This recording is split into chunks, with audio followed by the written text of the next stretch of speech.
Hello everybody and welcome to another re-rank video. We're here re-ranking all the player cards from Dream Eaters 4 to 5-ish years later. I don't know exactly when it came out, but the year on Board Game Geek said 2019. And I'm recording this midway through 2024, so it's like a stone's throw to 4 or 5 depending on how we do this. If this is your first time seeing one of these videos, it's actually pretty straightforward. I'm just going to talk about all the cards for playing with them for 4 years and kind of giving my thoughts on where these cards rank. I'm just one guy on the internet talking about Arkham. I'm not the end-all and be-all. These are just my own experiences with the cards, seeing other people play the cards, and also just kind of like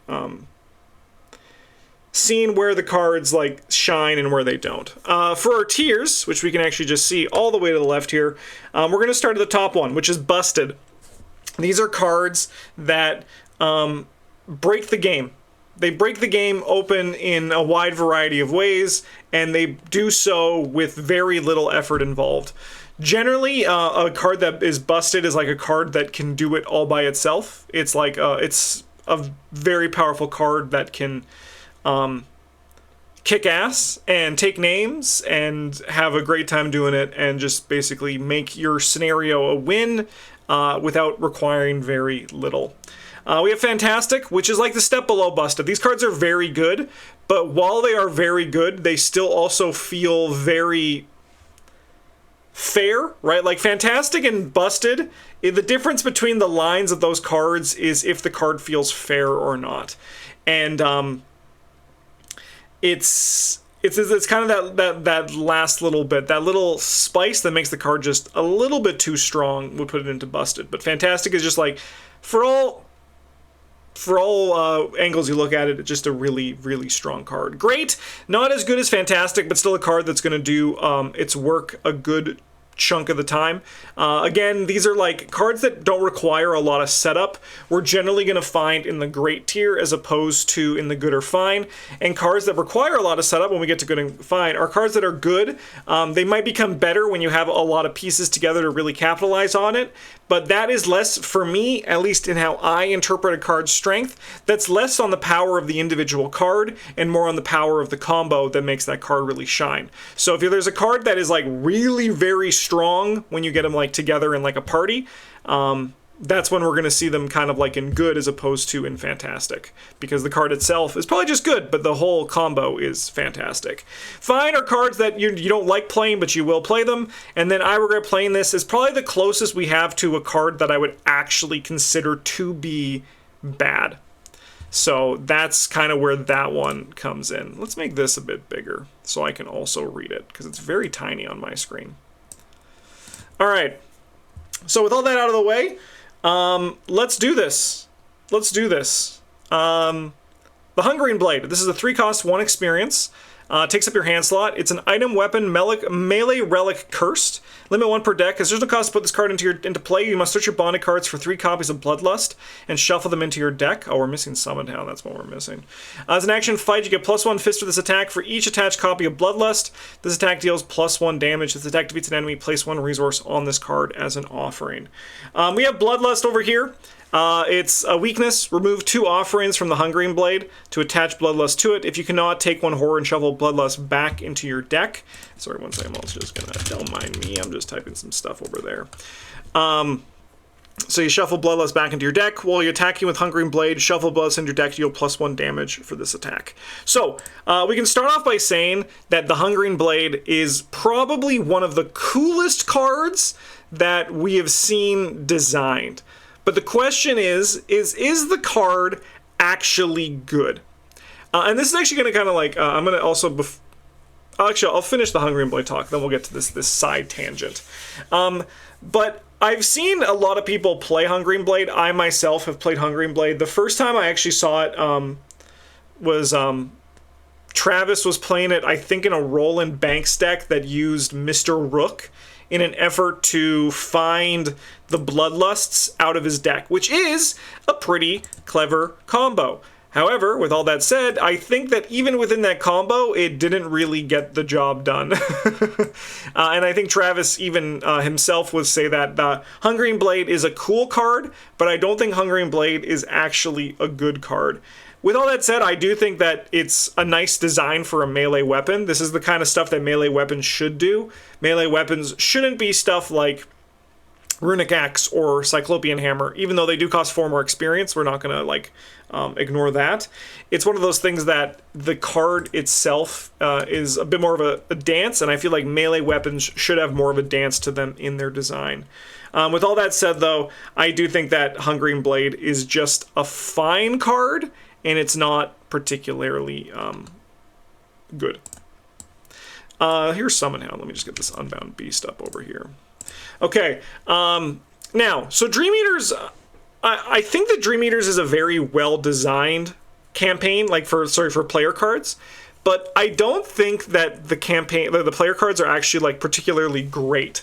Whenever we do a draft, the person who takes Dream Eaters always regrets it, because you think of like the high end of Dream Eaters and you're like, wow, this is really strong, but then you like get to those 3 cards and you're like, wait a minute, this is actually just ass. So I'm curious to see how that goes with this.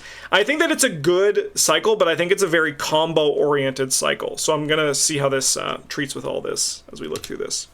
Next card we got here is Solemn Vow. This is a 0-cost asset. It's a myriad and fast. Place Solemn Vow under the control of another investigator at your location. If the owner of Solemn Vow is at your location, exhaust Solemn Vow and move 1 damage or horror from a card you control to a card that investigator controls. So myriad, if you don't know, you can when you purchase it or put it into your deck at deck creation, you can put up to 3 copies of it into your deck, which is nice because it's also a guts, which means that like the low end for this card is actually like pretty fine, right? It's pretty passable. I think that Solemn Vow is a good card. I think that it's just like, you know when you want it, and it's going to work hard when you do want it. And as the person who gets the Solemn Vow played on them, it's a very, like, it feels great when this is played on you. And again, just flat baseline, worst case scenario, it's a guts, and it's hard to say no to a guts, right? Guts is just good. One of the most disgusting combos I've seen in the game was with Solemn Vow. Ooh, what did this combo do? I'm curious. I'll touch back on that once we get into this this next card here, which is a very powerful card. Segment of Onyx. It's a myriad fast, 1 cost, 1 experience. Item Relic Occult is a lightning bolt. If you have 3 copies of Segment of Onyx in play, set them aside out of play. Search your bonded cards for Pen of the Queen and put it into play. Pen of the Queen is a very powerful card. Takes up the accessory slot. Bonded, uses 3 charges. If this card has no charges, set it aside out of play. Shuffle 3 set aside copies of Segment of Onyx into your deck. As a lightning bolt, you can exhaust Pen of the Queen and spend 1 charge. Choose a revealed location and select 1. Move to that location, discover 1 clue at that location, or automatically evade an enemy at that location. So this card was tabooed, and so if it has no charges, remove it from the game.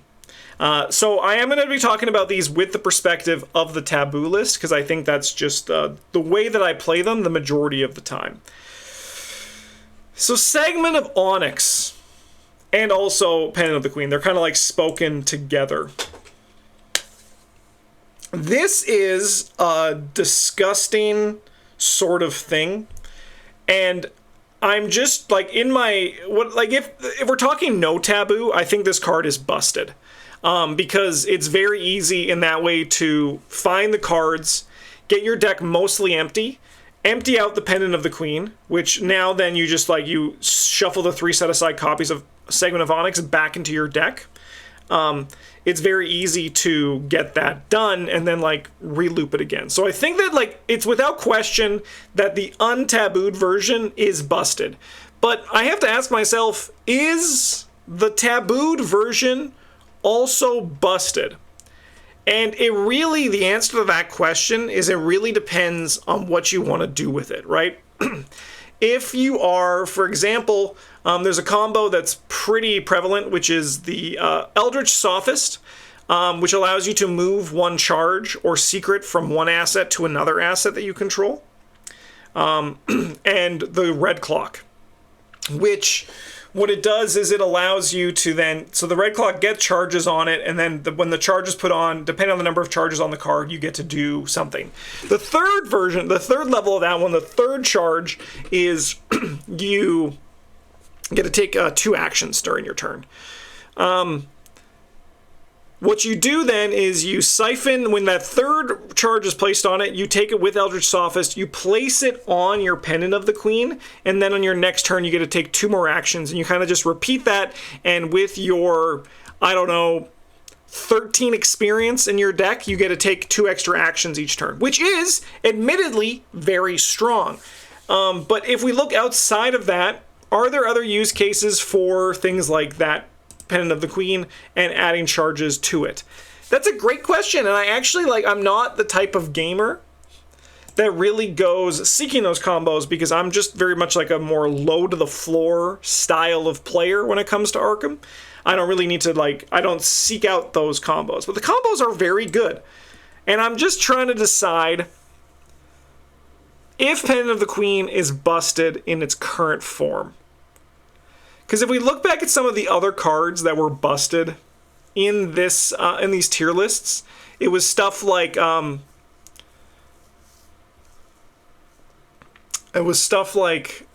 frickin' the Pocket Telescope and things that like broke the game wide open. If we strip away from the combo, I do think that the new version of Pendant of the Queen is relatively fair, assuming you're not doing anything with it. I agree. It's not below. It's like, it's either going to be in busted or fantastic. It's just a question of like where it's going to fit for those with me. I think if you're not doing any of this, if like you're just using it 3 times, I would say that the card is fantastic, but I don't think it's busted. If you're just playing the card as is, as printed with no shenanigans with it.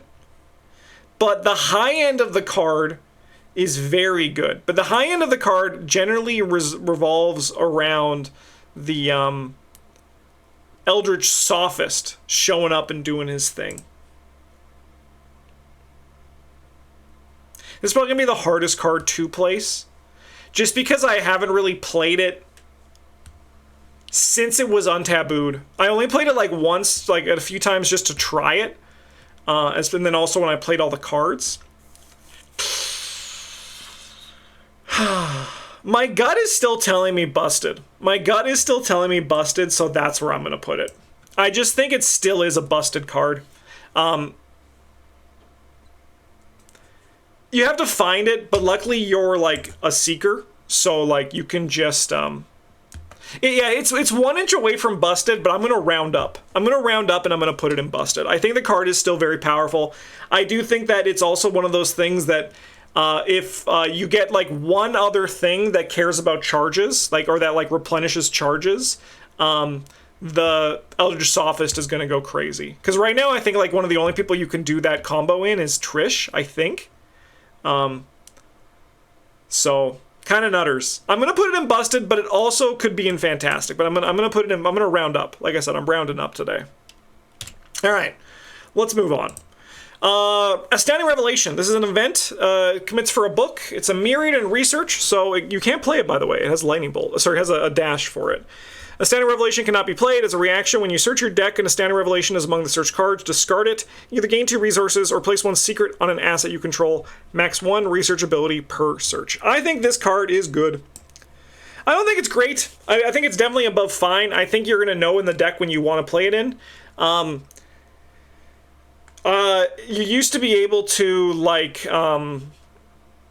You used to be able to use it like during setup, like stick to the plan and all that, but they ruled against that in a recent, like probably like 2 years ago at this point, which I don't think actually detracted from the card. I think it just made some people a little bit upset because they liked that extra juice on top of it all. But I think the card's good. I think you're gonna know when you want it, and I think it's gonna do good when you do get it. So yeah. It does suck to draw, and especially sucks to mulligan. I think that, like with dilemmas, Astounding Revelation is going to change your mulligan strategy, but I don't think it is a detractor of the card. I don't think it's too much of a detractor from the card. All we just need is more effects that shuffle cards in your hand into your deck, and we're going off to the races. All right, Crystallizer of Dreams, the Bryn Special. 1 cost takes up the accessory slot, Item Relic. As an additional cost to put this card into play, you must search your bonded cards for 1 copy of Guardian of the Crystallizer and shuffle it into your deck.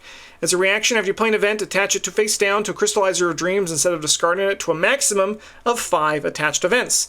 Attached events may be committed to skill tests as if they were in your hand. And the Guardian of the Crystallizer is this guy right here, which is, he is a 3/3/3. He only is prey with the Investigator with the Crystallizer of Dreams. He enters play exhausted. If there's no Crystallizer of Dreams in play, you set this guy aside out of play. Honestly, I think this card is good. I think it's above fine for sure, because it does, what this card does is it essentially turns all of your events into skill cards that you can commit later. And the reality is that it's basically kind of like half card draw, right? It's kind of half card draw. So anything that can give you each of your events kind of like draw half a card, that's just value. You need to be in the right deck for it, and you need to like have a plan for the Guardian of the Crystallizer. I actually agree with Metroid Man with what you're saying. This card is much more fun than it is actually is good, though it is still good. Yes, it is like, it's higher on the fun ranking than it is on the good ranking, but it still is a good card. It's definitely playable. There's definitely decks where it's going to shine. Safina obviously loves the hell out of it. I agree with you. Flatteric TV. I definitely agree the hell with you on that one. But yeah, it's a cool card, and like I said, anything that turns all of your events into essentially draw half a card can't be awful. Can't be awful. All right, Easy Mark. 0 cost, 1 experience, Myriad. Gain 2 resources and draw 1 card. As a reaction after you play Easy Mark, play another Easy Mark from your hand at no cost. So this is a great Myriad card because it only costs 1 experience and you get 3 copies of it in your deck. This is a very common card, so you'll see in the thick of it in rogues that have like access to this card. It's going to be one of their 3 experience. They're probably going to buy like a 2 experience card and then an Easy Mark just to make their economy more well-rounded. Back in the day, I used to be like, I'm only playing an Easy Mark if I have like 2 of them in my hand, but now I'll just sometimes fire off an Easy Mark. 2 resources and drawing a card ain't terrible if like you have nothing else to do or you just need to round your things out. Obviously, if you're able to use all 3 in one or drawing an Easy Mark off of an Easy Mark is really, really awesome. I think that this card is great. I don't think it's fantastic, because I think it's just like, it's just economy. And like, I think economy is... Your economy also better discover you clues for it to be fantastic, I think. Like, I think it's great economy, but I don't think it's, like, insane economy, right? I think it's just a great card, though. Very strong. Stargazing. My old friend. This is a 0 cost, 1 experience event, max twice per game. Play only if there are 10 or more cards in the encounter deck. Search your bonded cards for 1 copy of the Stars Are Right and shuffle in the top 10 cards of the encounter deck. Stars Are Right is an event that removes Stars Is Right from the game as the Revelation effect, mind you. Choose an investigator. That investigator draws 1 card, gains 1 resources, and may take an immediate action as if it was their turn. This action does not count towards the number of actions that investigator can take each turn. So I love Stargazing in the sense that I play it much more than I should. However, I do think that Stargazing is actually like not that good of a card. I know that there's like the ceiling of the card is it's a ward of protection that gives you actions. It gives you essentially 3 actions, right? Wow. And then you shuffle the ward of the Stargazing into the deck, and then suddenly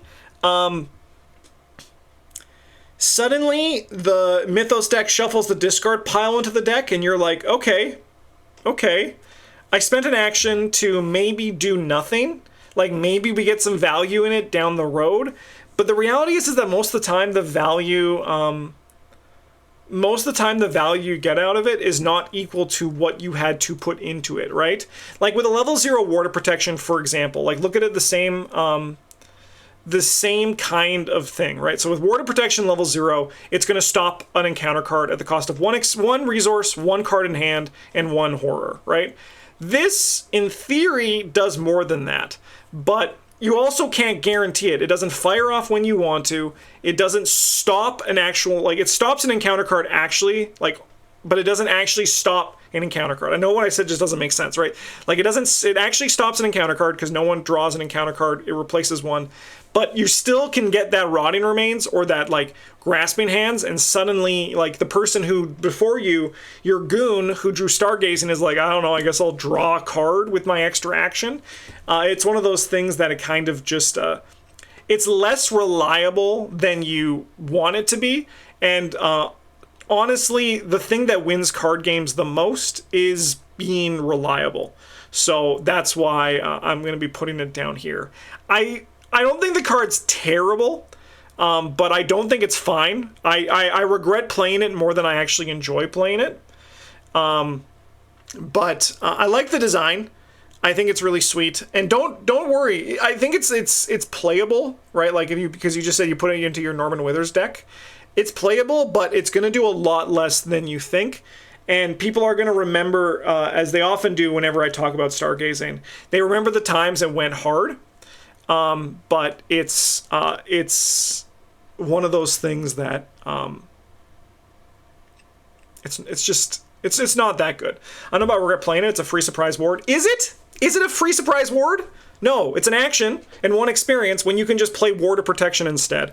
I don't think it's fine. I think it's below fine. So I'm putting it down here. It's not actually a free surprise ward because it's not free. It costs you one experience in a class that is already experience hungry. And it doesn't actually work with any of your experience upgrade paths that Mystics have. A lot of people will put up, myself included, are going to put Stargazing in their deck just because they have one experience. And I guess I'll just play Stargazing just because. And I think that it's probably an incorrect choice.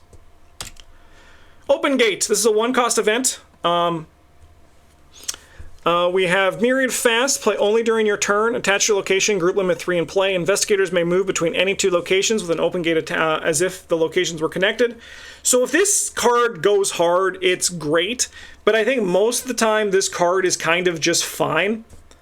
It can be very good, but you also need to find the card. Luckily it's a spell, so like it is like I was going to say you have to find the card in a class that doesn't have too much card draw. But Mystics can find spells really good, assuming you want to keep playing Arcane Initiate and not like upgrade into or change into one of the other allies that they have that are like probably better. However, with all that said, a little asterisk on this. In the right scenario or campaign, Open Gate does go very hard and it is beneficial, but it does take up 3 cards in your deck, which is probably no bueno. Just those 3 cards could be something so much better. And it's, I mean, we do have a lot of good memories where Open Gate did do good, but we also have a lot of memories where someone played an Open Gate and then never saw the other 2, or like they did and it was like, I guess I just spent a resource on a card on nothing. Luckily, as you're saying, Monocle Man, it is fast, so it does feel less bad, but it would be unplayable if it wasn't, so good call on the designers. All right, Miss Doyle. The Cat General of Ulthar. Man, my camera's really bright right now. Let's turn the brightness down, or the gain.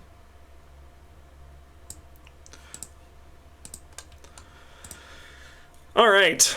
3 costs, 1 experience. Soaks for 2 and 2, it's an ally. Limit 1 per deck. After Miss Doyle enters play, search your bonded cards for Hope, Zeal, and Augur. Randomly choose 1 to put into play and shuffle the other 2 into your deck. When Miss Doyle leaves play, find each other those assets, even if they're out of play, and remove them from the game. So, Hope. They all kind of do the same sort of thing. So Hope is, if Hope is ready, exhaust or discard him. Also, if it enters play, you have to discard the other 2 cats. Attempt to evade with a base value of 5, base foot value of 5. If you discard Hope, this test is automatically successful. Then you may shuffle Hope into your deck to put Zeal or Augur into play from your discard pile. Zeal is the fight with Fist, also value 5. And Augur is investigate with book 5. So yes, as chat is saying here, Charlie Kane does work very, very well with Miss Doyle. Like, incredibly well. It's very good in Charlie, to the point that it's probably a fantastic card in Charlie Kane. However, with all that said,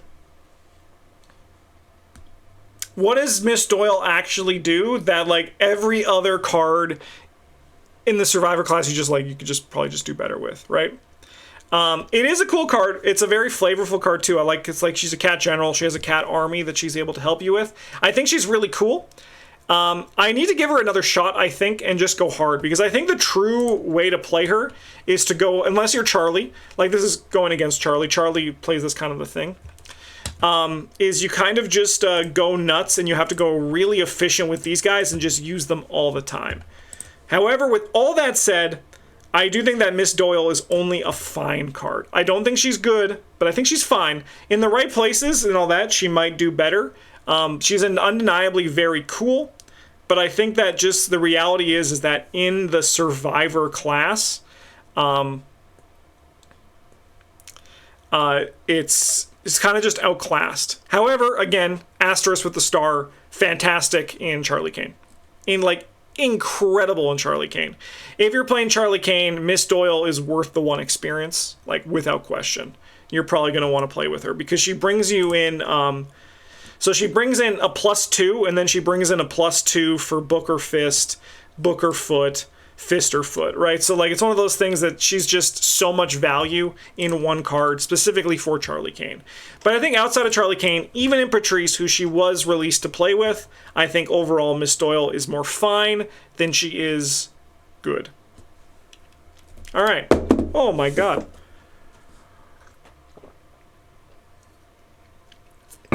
On to a Fortuitous Discovery. This card is a X-cost event in the Survivor class. It's Myriad. X is the number of other copies of Fortuitous Discovery in your discard pile. Investigate. You get +X book for this investigation. If you succeed, discover X additional clues at your location. So, Fortuitous Discovery, I'm potentially biased against it because I don't think the card, I think the card is bad. I've played it a few times. I've seen it be played. The problem is that the first Fortuitous Discovery feels so bad. The second one feels okay, right? And then the third one is like, okay, we're popping, right? But the problem is you need to like find them, right? Like Fortuitous, 1 resource. No. The first one is 1 clue, right?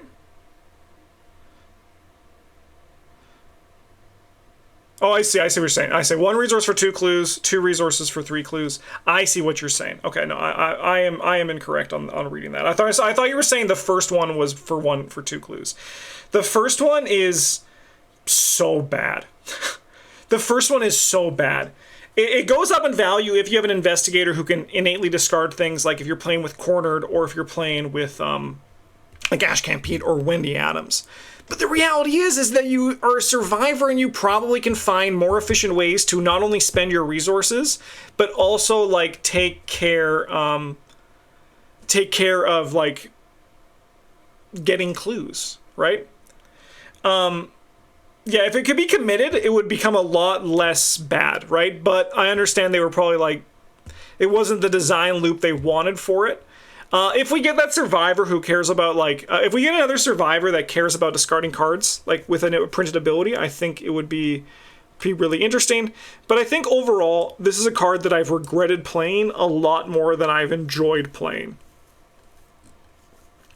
So we're going to put it there.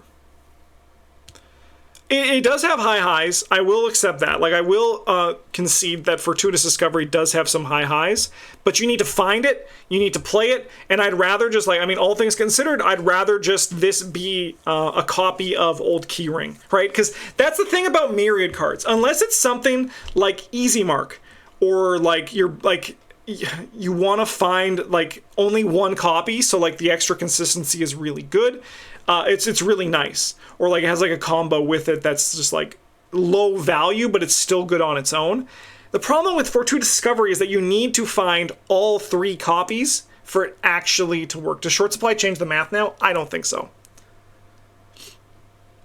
I don't think Short Supply changes the math too much for me, because with Short Supply, I think with Short Supply, you really want to play it more if you have recursion. Because like, that's kind of like why you're doing it. Because, like, even with short supply, if I was just playing this in my deck, I mean, if I was playing this and winging it, I'd consider it. But if I was playing, like, one or the other, I wouldn't. Like, that's the thing, right? Like, I think, like, Fortuitous Discovery is just, like, outclassed by winging it, right? I think, like, winging it is just, like, so much better than Fortuitous Discovery. Because it's the same kind of concept. The first one, however, the first winging it does feel a lot better than the first Fortuitous Discovery, even though the first winging it still doesn't feel good. So winging it, if you don't know, it's a 1-cost survivor event that reduces the shroud of your location by 1, and you can play it from your discard pile. And if you play it from your discard pile, you get +1 clue, and then you shuffle into your deck if you do play it from your discard pile. Like, that's just like a much better Fortuitous Discovery, and it only takes 2 slots in my deck as opposed to 3, and I only need 1 winging it to, like, pop off with winging it, where I need at least 2, if not 3, to really pop off with Fortuitous Discovery. Alright, first watch. 1-cost event. Fast, play when the draw and counter step of the Mythos phase would begin. Instead of resolving that step, look at the top X cards in counter deck, where X is number of investigators. Deal those cards among investigators as you wish, dealing no more than 1 card to each investigator, other than yourself. Then, one at a time, each investigator draws the cards dealt to them. So this card is... I'm going to start by saying that this card is fantastic design, right? I think that this is such a good method of doing Guardian Mythos mitigation, right? Like, I think that the design on this card is stellar. I think that the value of this card obviously goes up or down depending on the number of players that you have. So I'm going to settle on 3 for just like this generic discussion for this card. Because I think in 1 player, it's obviously unplayable. In 2 players, it's not great. In 3 players, we're cooking. In 4 players, we're opening a Michelin restaurant. Like, we just got our 2nd Michelin star, and we're booked up for the remainder of the year, right? I think that, like, in 3 or 4 players, I think that this is a great card. It's also 0 experience, which also helps. Like, I think this is, like, was 1 or 2 experience, you probably would never touch it. Because, like, it's just like a well-designed card, I think, both in the flavor and the function. I think, obviously, like, in 2-player, it goes down here. In solo, it's here. But 3 or 4, I think it's going to be up in the great tier. Like, 3, it's kind of like here. And then 4, it's great. I'm going to put up in great, though, just to, as I said, we're rounding up today if it's close. Great card, though. It also, sorry, I will also say this, because someone has brought this up to me in the past when I was shit-talking a little bit of First Watch. If there are less encounter cards in the deck than there are players, it does just cancel the cards. Like, so say there's 4 players and there was only 1 card in the encounter deck, and then you drew this, you play this, so then only there's 1 encounter card for the turn. Yes, that's really cool, but I don't think you can rely on that to consistently change the value of the card, so I do not consider it in the conversation. Alright, Daring. This is an innate skill, commits for 3 wilds in the Guardian class. Commit only to a skill test during an attack or evasion attempt against an enemy. That enemy gains Retaliate and Alert for the duration of the skill test. After this test ends, draw 1 card. This card is fine, I think. I think it's incredibly playable. But I do think that you're going to want to upgrade out of it pretty quick. And to me, those are the kind of cards that I think are fine, right? Like, a fine card is something that I want to put in my level 0 deck, but I want to change it into something else as we get deeper into the campaign. So many things have Retaliate or Alert, so, like, it's pretty much just 3 wilds with no downsides. You're 100% right, Sun Prayer. But it's like, yeah, it's I think it's a fine card. I don't think it's particularly going to pop off or do anything crazy, but I think that it is, I think it's fine. Yeah, I enjoy playing with it, and I put it in a lot of my decks. It lives in a lot of level 0 decks, and then I take it out by scenarios 2 or 3, so if that is not a definition of fine, I don't know what is. Alright, Dream Diary. The untranslated version, we're going to talk about the upgraded ones as you see later on, but we're just talking about the level 0 version. 2 cost in the Seeker class. It's an asset, takes up the hand slot. It's an action, search your bonded cards for Essence of the Dream and add it to your hand. As a reaction, after you succeed by 3 or more during a skill test, which Essence of the Dream is committed, record in your campaign log that you have interpreted the dreams. So, Essence of the Dream, by the way, is just like an unexpected courage that goes away each turn. It's fine. You want to upgrade out of it. It's kind of like this the case for all of these translated cards. You have to play it to get to the other version, and then you want to get the upgraded versions ASAP. And boy howdy, are the upgraded versions of this card like just really, really freaking good. Like they're very good when we get to them. But yeah, I don't want to spend too much time on Dream Diary 0 because it's not. There's not much to talk about. All right. Followed. This is a 2-cost rogue event. It's a tactic. Commits for a book and a foot. Investigate. Choose an enemy at location. You get +1 book for this investigation for each damage on the chosen enemy to a maximum of +5. If you succeed, discover 1 additional clue at this location. This action does not provoke attacks of opportunity from the chosen enemy. So, there's another card that's very similar, and I actually often forget which one is which. Followed and Eavesdrop. Let's get Eavesdrop on the screen for a second. Say this is the one I always mix it up with. Because, I mean, it's the same art of a person leaning against a brick wall. So Eavesdrop is choose an unengaged enemy or location in test book X, where X is the enemy's evade value. If you succeed, discover 2 clues at your location. I think that this card is pretty playable. I think that this one, however, is just fine. I don't think it's bad. I think it's fine.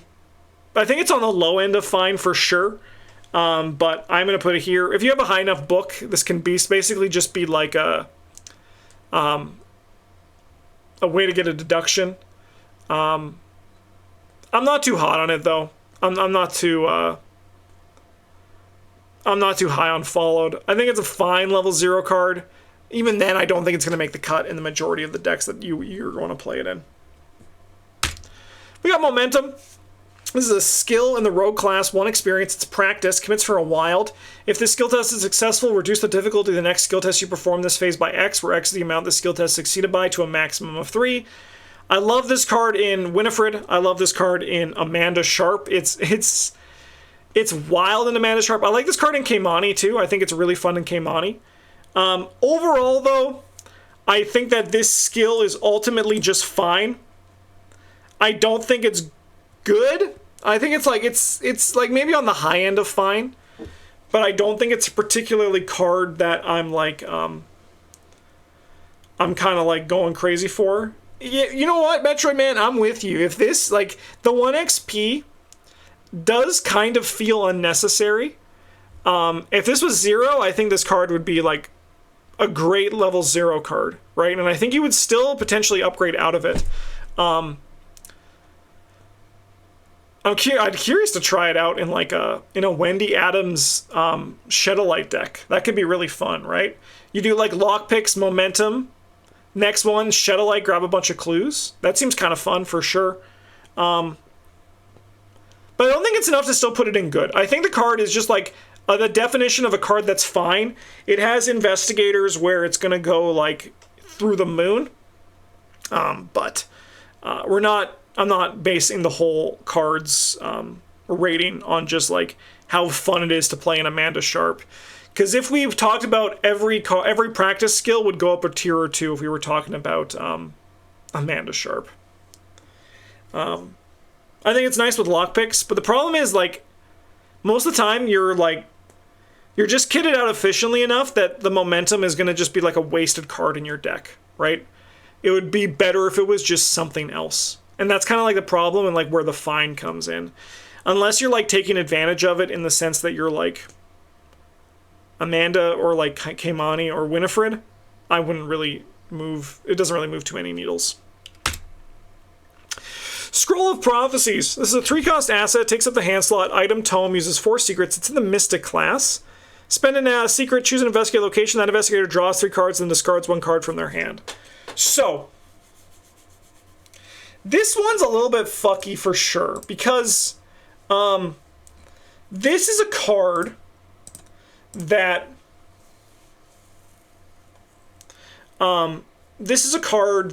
I would never play. I would never play this card. But Travis plays it all the time, and it's like, it always does good, right? It always does like good stuff. Never ever. It's not my play style, right? I don't want to spend my 3 resources and an action to spend 4 actions to draw 8 cards, right? I mean, I know you're drawing 12, but you're really only drawing, like, you're drawing 4 less, right? You could discard the worst card, so you actually are, like, drawing 12, but you're, like, you get, like, 8 positive through the card. And it's mostly just because of how I work my style of Arkham play. Like, my style of Arkham play is that every action that I want to make, I want to be advancing the game in some way. And while card draw can help you down the road in advancing the game, it doesn't advance the game right now. So I look at this card and I just see 3 resources, a card in hand, and 5 actions to get, like, value out of it. But with all that said, again, I see Travis play this card frequently, and it shines every time that he plays it. Notably, I think that in 3 players and 4 players, it becomes a lot more. Like better because of that. You have to keep in mind that purple has, like, no draw. Purple has guts too, which allows you to win the game and also draw cards at the same time.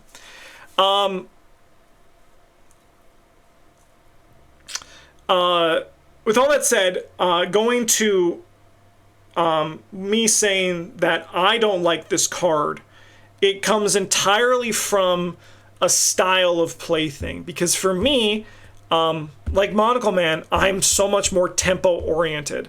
And I like to ensure that I'm always gaining tempo over the game. But that doesn't mean the card's bad. So just because I've seen Travis play it so much, I'm going to say that this card is actually good. Even though that I would never play it, I don't like the card. I think that it's just a good card. I think it's better than fine. Like, if I was taking out all my Travis experience, I'd put this down in fine. But seeing what Travis does with it, I think the card's good. I think the card's a good card. I don't think it's a good card for me and my playstyle, but I think that the card is very good. I think it gets the job done, and it can help anybody as they need it. And yeah, it's just a good card. Not that I would say it myself, but I'm going from, as I said, this is a list with all my shared experiences of seeing these cards played and playing with these cards myself. Don't mind me. Don't mind me. Just going to put this card up in Fantastic. We got Read the Signs. This is a 2-cost event. Commits for a brain and a book. It's investigate. Add your brain to your skill value for this investigation. You may ignore any effect or keyword on your location, which would trigger during the investigation. If you succeed, discover 1 additional clue at this location. Read the Signs is a fantastic card. It does the job, and it does its job very well. It beats so many locations. Anytime that its ability actually triggers and you're able to block something, it works really well. I don't think you need to, like... So, like, here's the thing, right?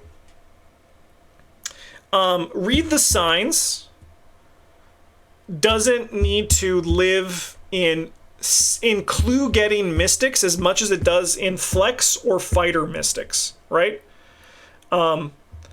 It's one of those things where, like, I think that overall the mystic spells can now get you more value than Read the Signs. However, if you are a fighter or a flex, Read the Signs is fantastic. If you're the fighter, I would still put 2 Read the Signs or even just 1, because it's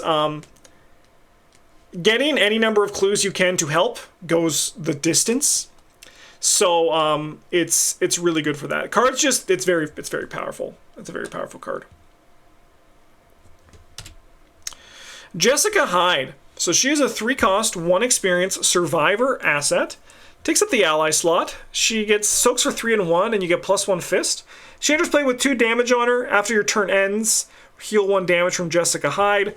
I don't think she's on the level of Pete Sylvester, but I do think she is a great card.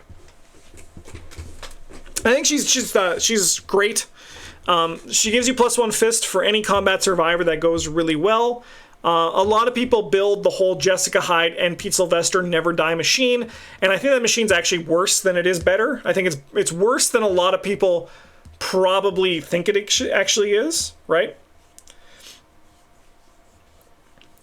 So the reason why she's not as busted as Pete is because the game actually hits you with damage less than it hits with horror for the majority of the campaigns.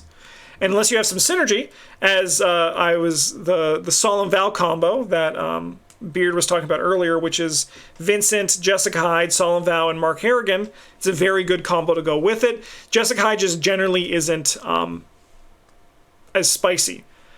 In addition, survivors also generally don't care about fighting. They care more about footing. Or alternatively, most survivors are clue getters, right?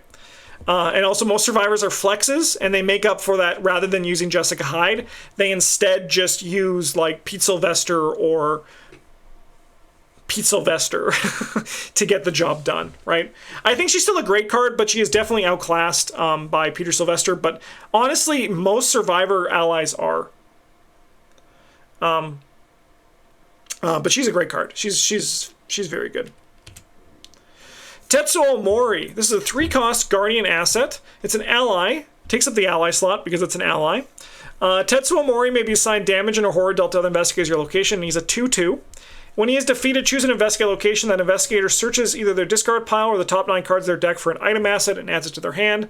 Shuffle their deck if it was searched. This MFer over here is fantastic.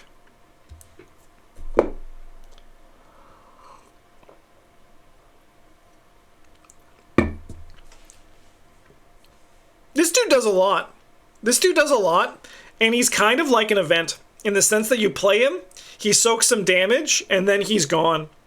He's you actually can run Tetso Omori in a lot of Guardian decks, even if he's not your ally. Even if you're building around, let's just say, for example, Beat Cop, right?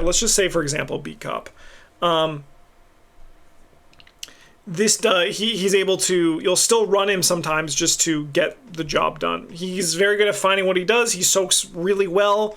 He's pretty fairly costed. Dude's just fantastic. Very good card.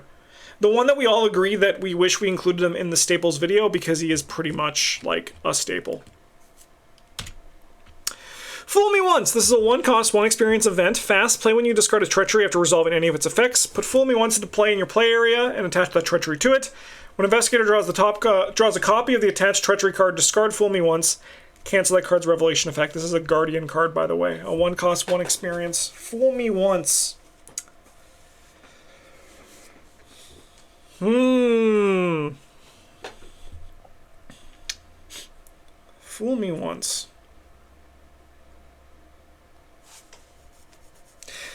So I don't think it's as good as First Watch, both in terms of design and playability. I actually don't like this as Mythos mitigation. I think it's great for certain stuff. I think it's a great standalone card, but I don't know how often I'd play it in a campaign. Fantastic for sealing weaknesses. Yeah, if you have a bad weakness you don't want to see more than once, if you're shuffling your deck a lot, ain't a terrible option. I still think the card is still good. I still think it's a good card, but I think it's a tier below First Watch. Mythos Mitigation generally is quite powerful, and it still is a nice effect. It's not crazy expensive. It doesn't take an action, so that obviously helps as well. Not that it would, but it's just one of those things that it helps with that kind of stuff. You won't know how you'll notice though how many treacheries don't discard themselves until that you want to cancel until you play Fool Me Once though.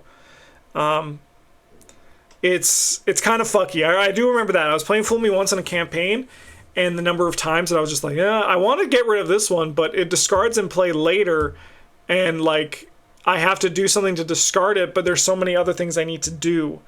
Again, I think it's great for standalone play, though.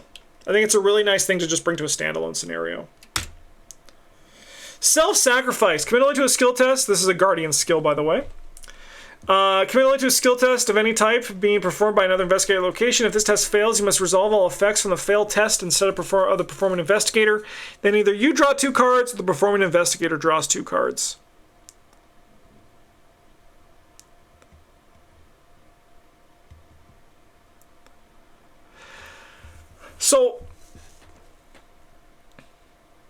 So I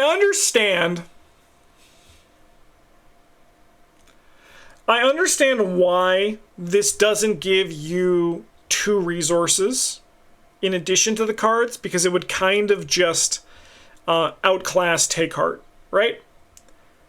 With all that said, I think the problem with this card is just that, like, it's quite similar to Take Heart, but the reason why people play Take Heart is because it also gives you resources and cards. And I think that's why Self-Sacrifice gets a lot of flack, right? I think Self-Sacrifice either should have given you resources or more cards, right? Like, it could have given you 3 cards, so then you're up 2 as opposed to just being up 1. I like that you can choose for it. No, I still think you need to be up a card when it's all done. I think you need to be like either 3 cards or 2 cards and 1 resource. I think I'm honestly just 3 cards. I don't know. But I think as printed right now, I think this is more of an I regret playing this than actually being a card that is fine. Because I'll admit, it actually plays really good, but it's not worth it. It plays better than it reads, but it reads terribly, right? I think 3 cards shared as you desire. Now you're cooking. There is still some value, I guess, in taking the downside that you can soak more than someone else.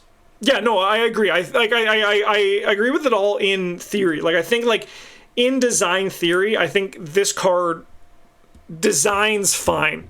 But I think in actuality, in terms of the player card power level, it's under. Because really those things, like that soak, is even better handled by like a Tetso Omori.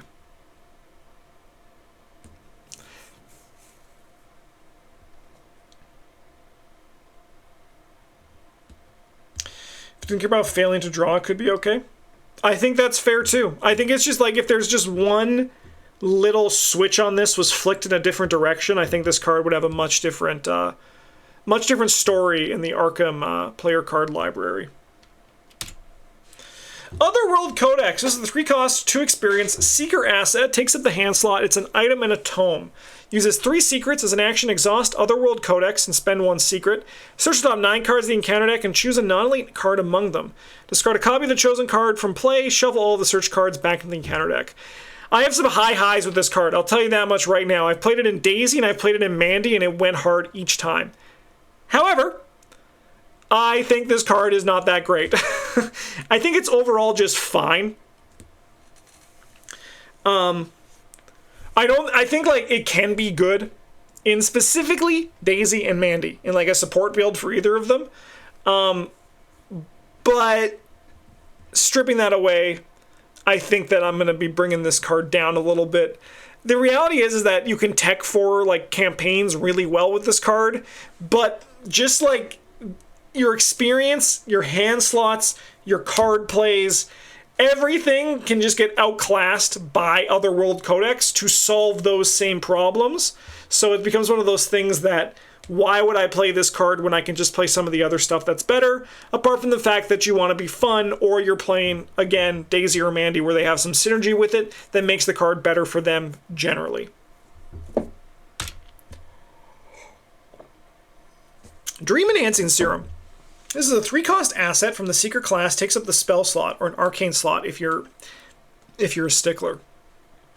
Commits for a willpower, by the way. Oh, you know, what would you guys do if I just randomly switched into actually calling the terms by what they are officially designated in the Arkham Horror, the card game rulebook?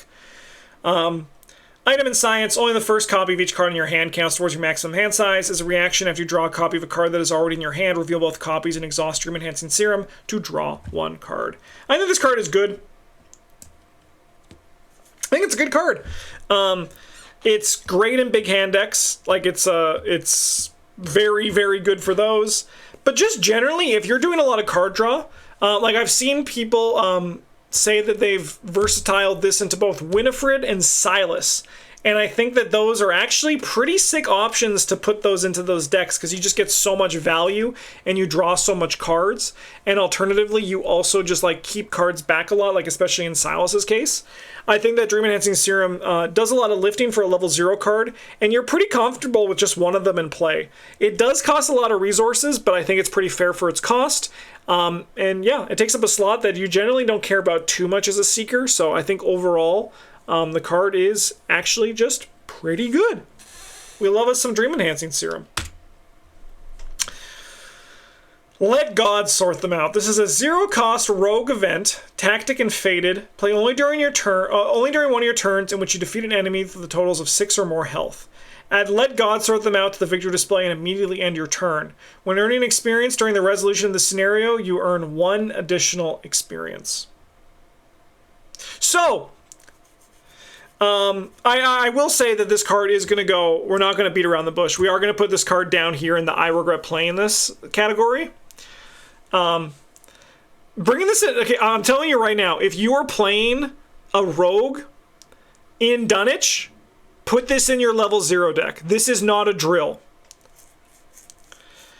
This is not a drill. If you are playing a rogue in Dunwich, put this in your level 0 deck. I promise you, take it out after scenario 2, or alternatively, after you play the House Always Wins. You will get 2 free experience out of these cards in Dunwich.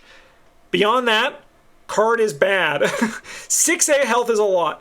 It not being fast is a lot. It committing for a fist, that's great. But it not being fast is kind of just like, rough. It's not good, but again, if you're playing a rogue in Dunwich, bring this card until at least you play the House Always Wins. And thank me later as you just get 1 juicy experience out of that. If you're playing a rogue in Dunwich, you're probably having a rough time anyway, but that's okay. Swift Reload. This is a 3-cost 2 experience event in the Rogue class. Fast play only during your turn. Choose a fire asset you control with fewer ammo than its use's X value. Place ammo on that asset up to its until it has ammo equal to its use's X value.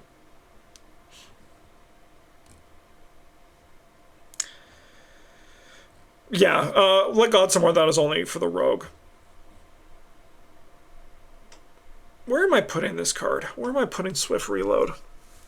I think I gotta follow my gut. I think this card's fantastic. It's pretty much a staple in any gun deck that can run it, right? Like, you're putting this in your deck. It's an additional copy of your guns. And if your guns have a lot of experience, you're basically getting free XP value out of this, right? So, like, say, for example, there's that, like, big-ass rogue gun, the Beretta or whatever it is. That's, like, 4 experience, right? I like upgrading Sleight of Hand to this. That's a pretty sick upgrade path. That is a nice upgrade path. That's pretty sneaky. When I call that a nice upgrade path, when I'm upgrading my decks from level 0 and on, I like to find cards that will do a version of the upgraded version at level 0. So I have that effect baked into my deck at level 0. And that's a pretty good way of matching that. I really like that. Yeah, but like if you're, for example, loading up, we're like a Chicago typewriter, right? Just something that has like a bunch of experience. You're actually getting like positive XP value out of it, right? It's also nice that it's fast. Yeah, if it being fast is what makes it fantastic. I think it would probably be good otherwise, but like it being like fast puts it up an extra 2 tiers. And this is also why it's the Rogue is the gun class, because they got the sick ass Swift Reload that makes it so that they're guns are super playable, right?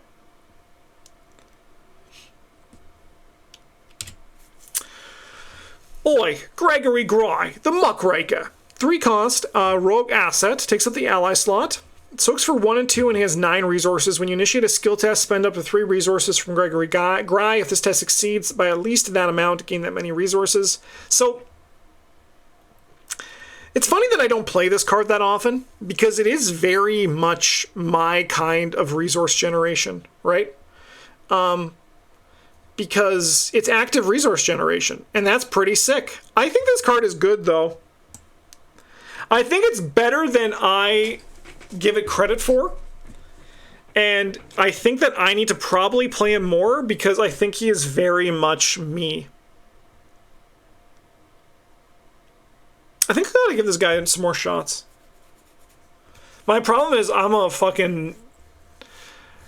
like creatively brain dead, and I just want to see I just want to play Lola Santiago, so like first scenario I put in lockpicks and 2 lockpicks and like 1 Lola Santiago, and that's all I do until the end of time. But I think maybe I gotta try Gregory Gry a bit more, because like he is what I want. I don't know if he's great. Maybe like, you know, if I do this again in 4 years, he'll be great then, right? But yeah, he reads really well, and he's basically what I want to do. He's Watch This on a man. Gregory Gry is Watch This the man. And I love Watch This. Healing Words. This card is in this cycle. 2 cost, Mystic asset that takes up the spell slot. Uses 3 charges as an action. Spend 1 charge. Heal 1 damage from an investigator at your location.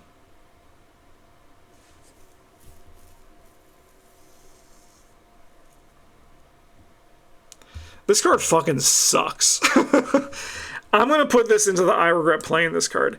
I think that this... I mean, maybe God sort them out too. I think like this is one of the cards here that I think is like actually actively bad. Like this card is playable, but I don't like it. This card is playable, but I don't like it. This card is playable, but like bad, like not great. I think these 2 are like actually bad. I think this card is worse than Let God Sort Them Out, though, because Let God Sort Them Out actually does something and doesn't take like more than 1 action and I don't know. Healing Words, man, is just not worth it. 2 resources and a card from your hand that you had to draw in the Mystic class to spend 3 actions to heal 1 damage? IMO, Stargazing is better than all those cards you put in I regret playing this. I agree. I think it's the best card in the I regret playing this, but I still think Stargazing is a bad card.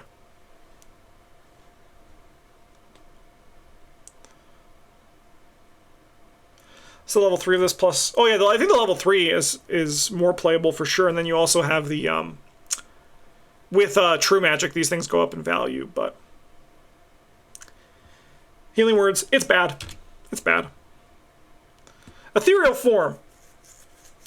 2 cost event in the Mystic class, Evade. Add your brain value to your skill value for this evasion attempt. If you succeed, disengage from each other enemy engaged with you, and for the remainder of the round, you are ethereal. Enemies cannot engage or be engaged with you, and you cannot attack or deal damage to enemies. You turn into a ghost. Coolest flavor. Evading sucks, but I don't think it's bad. We're going to put it in fine. It's evading without evading. Like, it evades multiple things, but, like, can you imagine you're, like... it's you and, like, your Seeker on a location, and your goon's, like, trapped somewhere else. And, like, the Seeker's like, do you have a plan for these 3 enemies engaged with you? And the Mystic's like, I have a plan for me. I'm going to turn into a ghost. And you're going to get fucking slaughtered. But I have a plan for me. I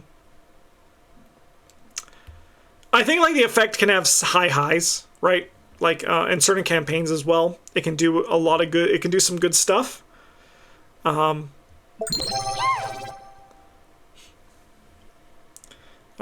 Dare, thank you so much for the follow. It's, but I don't think it's bad. Like, I think there's definitely use cases for it, but I think that overall, it still lives in that world where, unless your evasion is like freezing an enemy, most of this time the mult evasion cards, which this technically is kind of just kicking the can down the road, right? Like, as soon as, like, if your evasion is freezing an enemy, you're making progress. If you're just like not doing that, it's really not doing much. I love the flavor though. All right, we got Scrounge for supplies. This is a 0-cost survivor event. It's a fortune, so Rex Murphy, you can't play it. Choose a level 0 card in your discard pile. Add the chosen card to your hand. I think this card...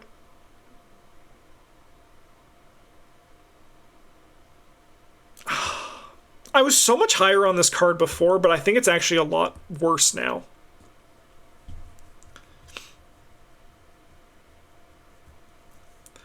I think it's good for like 2 scenarios, and then I never want to see it again, right? Like, I think it's good for scenario 1 and 2, and then I never want to look at Scrounge for supplies again.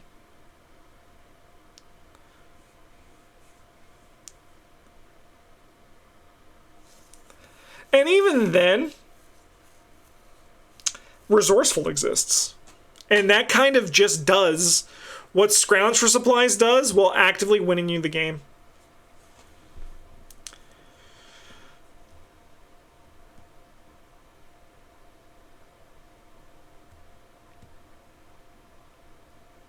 This is controversial for past Justin, but I'm just going to put this card down in fine. I think it's like Daring. It's a fine card for like your level 0 deck, but you're going to want to upgrade out of it ASAP. Because, like, really, what are the level 0 cards that you want to bring back? I mean, like, I guess in Preston, right? Like, with Preston, you can use it to bring back your intel reports, right? So, like, it goes up in value there. Daring is sick. Daring is sick for, like, 2 scenarios. If you're bringing Daring into your deck, like, later on, what the hell are you doing, man? There's so many better things that you can be playing than Daring in scenarios 3 to 8, right? I think Daring is a very good level 0 card, but I think it's, like, fine in comparison to some of the other ones, right? I don't want it in my deck the whole time. If I have Daring in my deck in scenario 5, I think I made a mistake, right? Yeah, Daring's just turned into sweeping kicks. Boom. You just made your deck like 500 times better. Man, Dice Gods, you know how to upgrade. That's what I'm learning here. Like, Daring into sweeping kick is a great upgrade.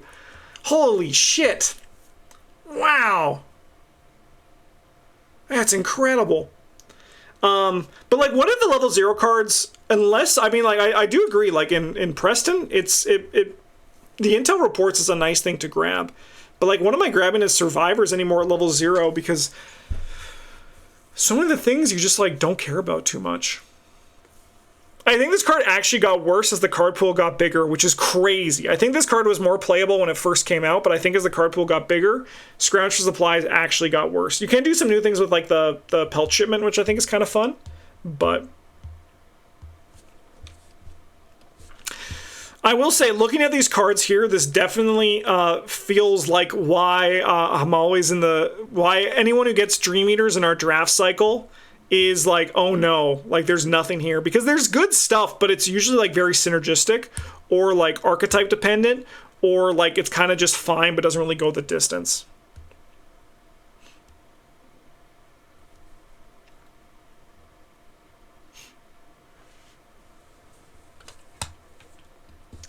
It's an overpower 1.5 and manual dex 1.5 for fights and evades. It is. No, like, it's a fine card, but, like, it's... I still think that in the long term, I'd rather play an overpower through my deck. I mean, I'd rather go to overpower 2 if I can get it than play Daring, than keep Daring in my deck for longer than, like, scenarios 2 or 3. I think the card's good. But like, I think in like the grand scheme of things, it falls down into fine because I'm not looking at playing the whole campaign with it. When like all these other ones, you can just make a case for, except for maybe Gregory Gry, that it's going to stay there for the whole time. And I don't think Daring would. Oh, now we're talking. Fucking Brute Force. This is a 1 experienced survivor skill, commits for a fist, max 1 committed per skill test, innate and developed. While Brute Force is committed during a basic fight action, it gains fist, and the text, if this test is successful by 2 or more, this attack deals +2 damage. Okay. So, they did something right with both this and Spectral Razor, and you actually start to see it more going forward from this point on, where they have realized that 2 damage, that +1 damage, is not equal to +1 clue. They've done it. For one-shot effects, +1 damage is not equal to +1 clue.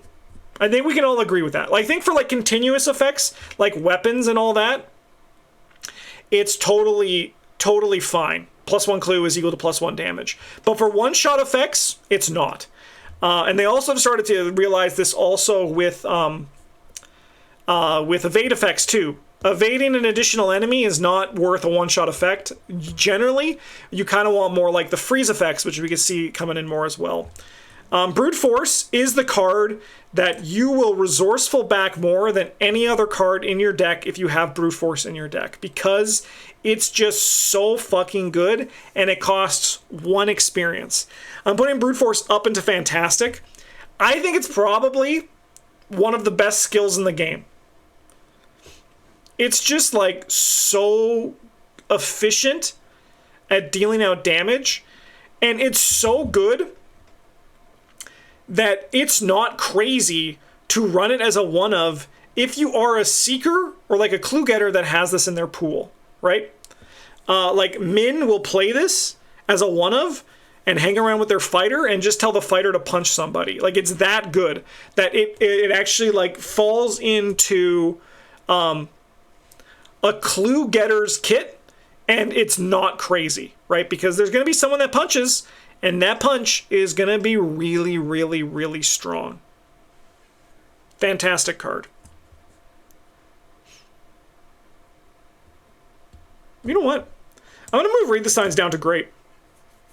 Looking at it up here, I don't think it fits with these other ones. I'm going to put Read the Signs down into a Great card. I don't think it's fantastic. Looking at this now, I'm going to make a change. We're calling it Audible. We're going to change up what we're doing here. I think Breathe the Signs is still really goated, but I don't think it's like fantastic. I think it's really good at what it does, but I don't think it's a fantastic card compared to what some of the other cards we've seen here. Just making a change. We're making that change in anticipation of something that's going to be coming up in the future. Versatile, or Versatile, if you're normal. This is a 2 experience neutral asset. It's a permanent. You get +5 deck size, and your Investigator's deck building option gains 1 other level 0 card from any class.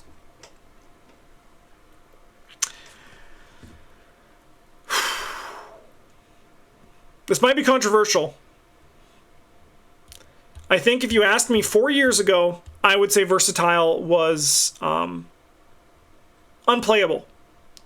But I think it's actually pretty playable now. I think that there's a lot of card draw in a lot of classes that it can make Versatile actually work. And I think that there's a lot of level 0 cards that you can now like tap into to synergize with.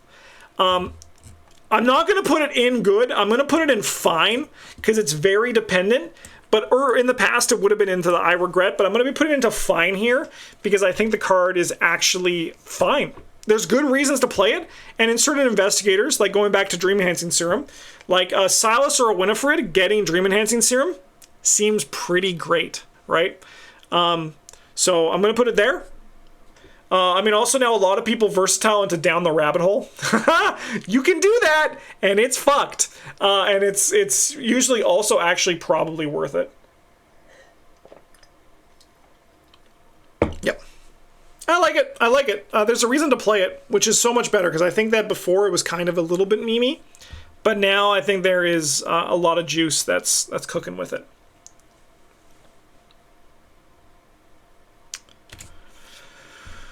The 35 Winchester. So this is a 4-cost Guardian asset that takes up the hand slot, uses 5 ammo, fight. You get +2 fist for this attack. If a +1, 0, or Elder Sign Chaos Stokes real this attack gets +2 damage. Correct me if I'm wrong, the taboo now says non-negative modifier, essentially. Like, it's non-negative.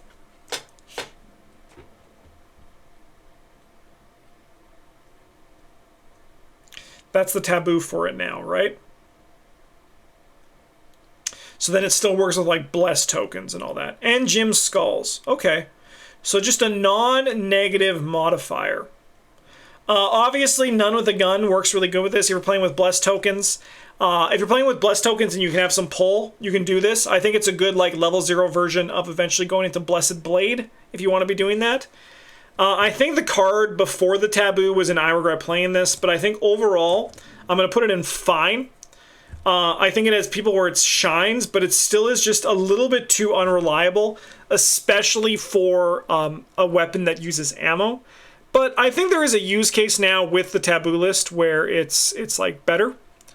Song of the Dead for your hands, yeah, but unlike Song of the Dead, this MFR doesn't cost experience, which is crazy. That Song of the Dead does.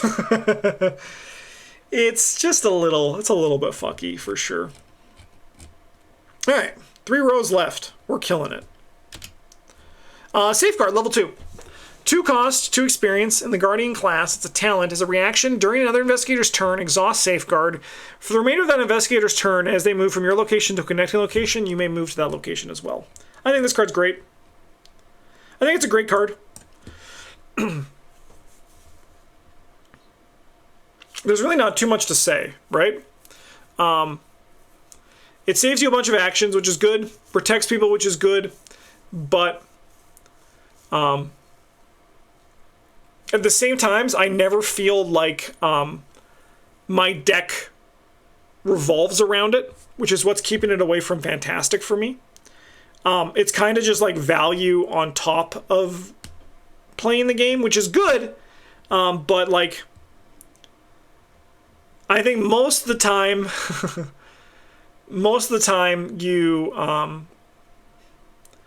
you see people like saving that move action and then like drawing a card, which isn't terrible, but like I think overall most of the time this card does like less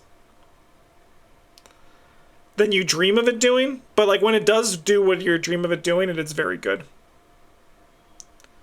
It's great though. I think it's a great card. Practice makes perfect. This is a 1-cost Seeker event, Gambit tactic, fast play during a skill test at your location. Switch to top 9 cards of your deck for a practice skill and commit it to the skill test. If able, shuffle the remaining cards back into your deck after the test ends. If it was successful, add the skill to your hand instead of discarding it. There's obviously a lot of great practice skills: overpower, deduction, perception, even what we've seen here, momentum. Like there's a lot of really good, stuff there. I think the card is great. The issue with it is that it warps your deck building. And sometimes that it's actually like your deck would be better without it. Which is crazy because like what it basically does is it means that you need like at least like you could do 6, but 6 isn't close enough. You want to go kind of like to 8 to really make sure this is popping off and you have the selection when you need it. And I think that's one of those things that now like 10 cards in your deck are for 1 card. And I think that's less of the kind of the thing that makes it like really less valuable than it seems. But the card is still very, very good. I think this is the kind of card that needs to have 1 XP. Just one reason to not always play it. I mean, I think there's tons of reasons to not always play it. Like I just said, 10 cards in your deck now need to go to making sure that you're playing this card, right? Like, this is something that Travis would always say, that he would put in, like, perception, deduction, and then, like, he'd be like, okay, I guess I'm going practice makes perfect. And I think that now, especially with the card pool, you don't need to necessarily do that all the time. Yes, playing 2 deductions is really good, but there's a lot of other ways to get deductions than just playing practice makes perfect. I think the card is great, but I think that it's less strong, at least from what I'm seeing in my chat's opinion here. It's a great card, though. But I don't think it's fantastic, and I definitely don't think it's busted. I think it's just, like, good value. Throw it in with Perception Induction. If it hits, great. If not, I'm down a buck and a card. But the card pool is huge now. There's so many, like... Why would you do that when you can just play, like, better cards? If you're just running Deduction and Perception, just play, like, anything else in your Practice Makes Perfect slot. Like, play, like, a Transmogrify. You're golden. Like, you're winning. That sounds like a mistake, IMO. That sounds like you need some introspection if you're doing that. Because, like, that's crazy to me. Like, that's just, like, you're playing actually, like, a card that's bad for your deck when you could just play, like, 2 other cards with this giant card pool that is going to win you the game more. That's crazy. Practice Makes Perfect to me is an archetype. It's not a card you just put in the deck. And if you put it in your deck IMO, I think that's an actively making a mistake. Extensive Research, or as everyone calls it, Expensive Research. This is a 10-cost, 1 experience event in the Seeker class. Commits for 2 books. Reduce the cost to play Extensive Research by 1 for each other card in your hand. Discover 2 clues at your location.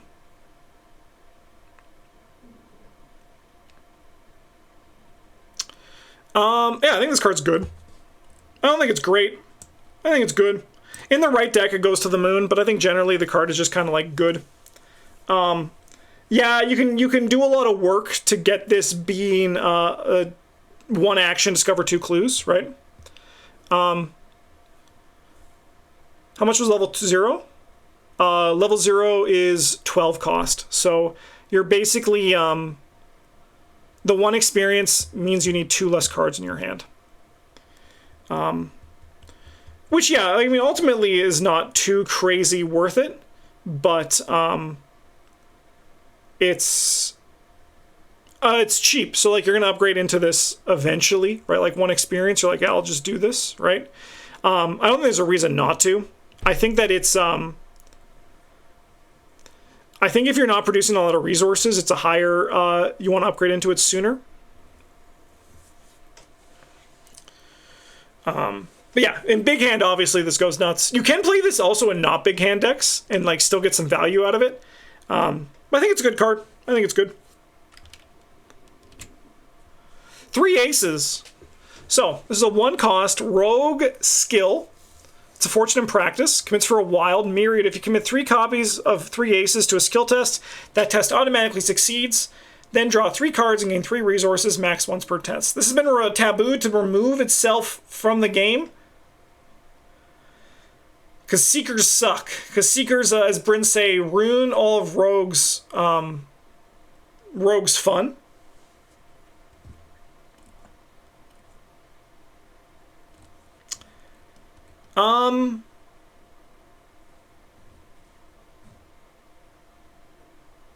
The taboo is secretly a buff. Go on. I'm interested to hear what you mean by that. So this is taboo, but Pendant is not? Pendant is tabooed. Whenever I play Amanda or Winifred, I want less cards in my deck. That's fair. But at the same time, I think with Amanda or Winifred, it would still be fun to play this a million times. You know? You get Lucky Cigarette Case 3 going, you're going to play again Winifred, and this wasn't tabooed, I'm guaranteed you could probably play this every time, like every deck cycle in like 2 or 3 turns, 100%. If this was untabooed with the Lucky Cigarette Case 3. Like, yeah, it does make your deck smaller, which is, I guess, a plus in some cases. I still think you want to play this multiple times still.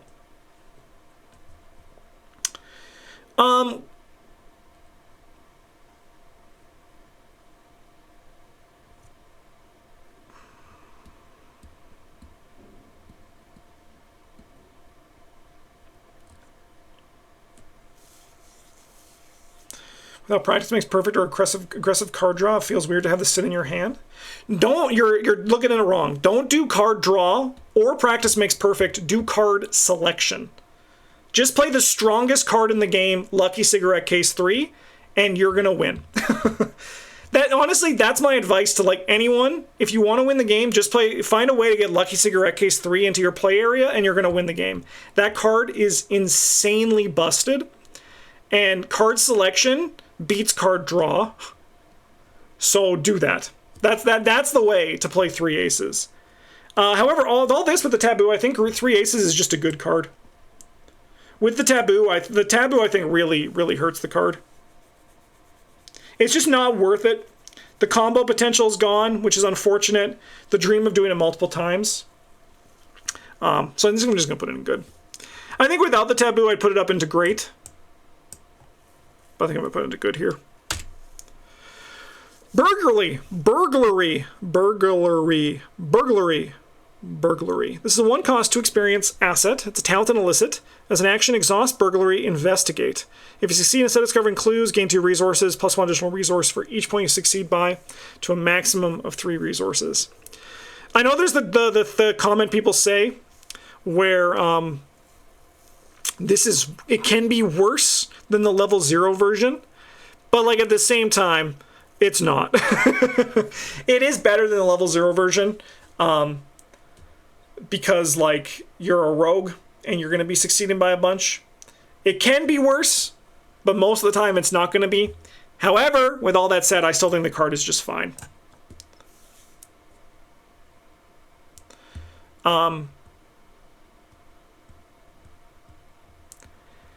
Economy is so much easier to get. The only time I enjoyed playing Burglary is when I played it in a Bob deck and I put it on a Trigger Man. Like a big money Bob deck, and I put it on a Trigger Man. I should fucking do that with Parallel Skids. Ooh, I should do that in Parallel Skids. That sounds like a fun time. But yeah, that's kind of the only time I had fun with this card. And yeah, it's kind of just outclassed by so many things in the Rogue class now. Like Grift. That's just the newest edition. Bank Job, also. You're going to get more resources out of that than you're going to get out of Burglary, feasibly in a game without sacrificing too much tempo. Thieves Kid 3, yeah. Why is it not fast to play? So you can play it with Fence. The Fence defenders have logged on. People hate when we shit-talk Fence. I've never seen Fence do anything good. And I've seen people play it. I haven't even seen it outside of our own group play it. But yeah, it's probably because it's part of Fence. Nah, Fence is fine. I just think it's slow. But that doesn't work as well as trying to rile up the jimmies of people at home. I think it's just fine, though. Burglary. It's just so slow. I think it's just so freaking slow. Put it on a Trigger Man, though, just for fun. Play a standalone with it. Maybe I'll bring that for a standalone coming up. I love that shit, man. It's just like... I like standalones because I don't need to focus too much on winning. I can kind of just have fun with it. But when I'm in a campaign, I have to go try hard mode. It's just in my guts. It's just in my bones. Spectral Razor, 2-cost, Mystic Event. It's a spell. Fight. Add your brain value to your skill value for this attack. Immediately before this attack, you may engage the attacked enemy. This attack deals +1 damage, +2 damage instead if the enemy is non-elite. Right to the top. Up to fantastic. Again, to echo what we talked about with Brute Force, it was very nice to see the designers understand that for a one-shot effect, +1 damage isn't good enough. I think this card would see so much less play. Same with Brute Force. Actually, maybe not Brute Force because survivors would enjoy that. But like this card would see so much less play if this was just +1 damage. The engage is incredible. Bryn got a little bit peeved about the aloof thing, which Bryn got there too on a recent, in our recent Hemlock video. You'll see that coming up in the near future. Spectral Razor is just an incredible card. It's probably one of the best events at level 0. It's just incredible. It does so much. It's going to be in your deck from scenario 1 to scenario 8, and you're going to be happy every time you play it. Word of Command. This is a 2-cost 2 experience spell in the Mystic class. It's an event. Name a spell card, search your deck for 1 copy of the named card and draw it, shuffle your deck.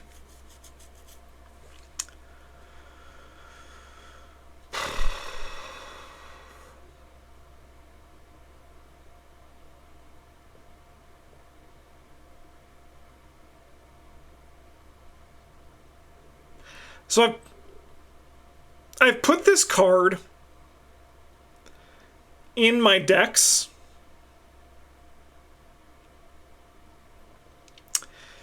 mostly as a panic button. If I don't feel as though the deck is good enough with its economy, or if I feel like my deck really hinges on something, it's playable then. But the problem is the card is just kind of like too fair, right? It's I think that ultimately this is actually probably, as what you're saying, Astute Dunsparce, this is actually probably a perfect place for tutoring like this to be. I guess the reality is, though, is that, like, there's better ways to do it. And most of it is just, like, spell redundancy, right? So I think, like, most of the time you're playing Word of Command, you're playing it as, like, a panic button, or as, if you're building around a specific spell, right? It should have icons, 100%. I think this card is ultimately fine. I think this card is ultimately fine. Now, if it was spell or ritual, yeah. I think this card could have ritual and it would be okay. I actually also wouldn't mind the taboo, to be honest.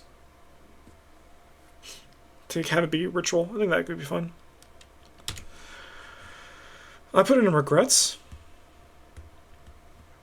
I don't think so. I don't think I'd put this in regrets. Because I think, okay, so like here's the thing. I think if you put it in your deck and you regretted it, your deck didn't need it, right?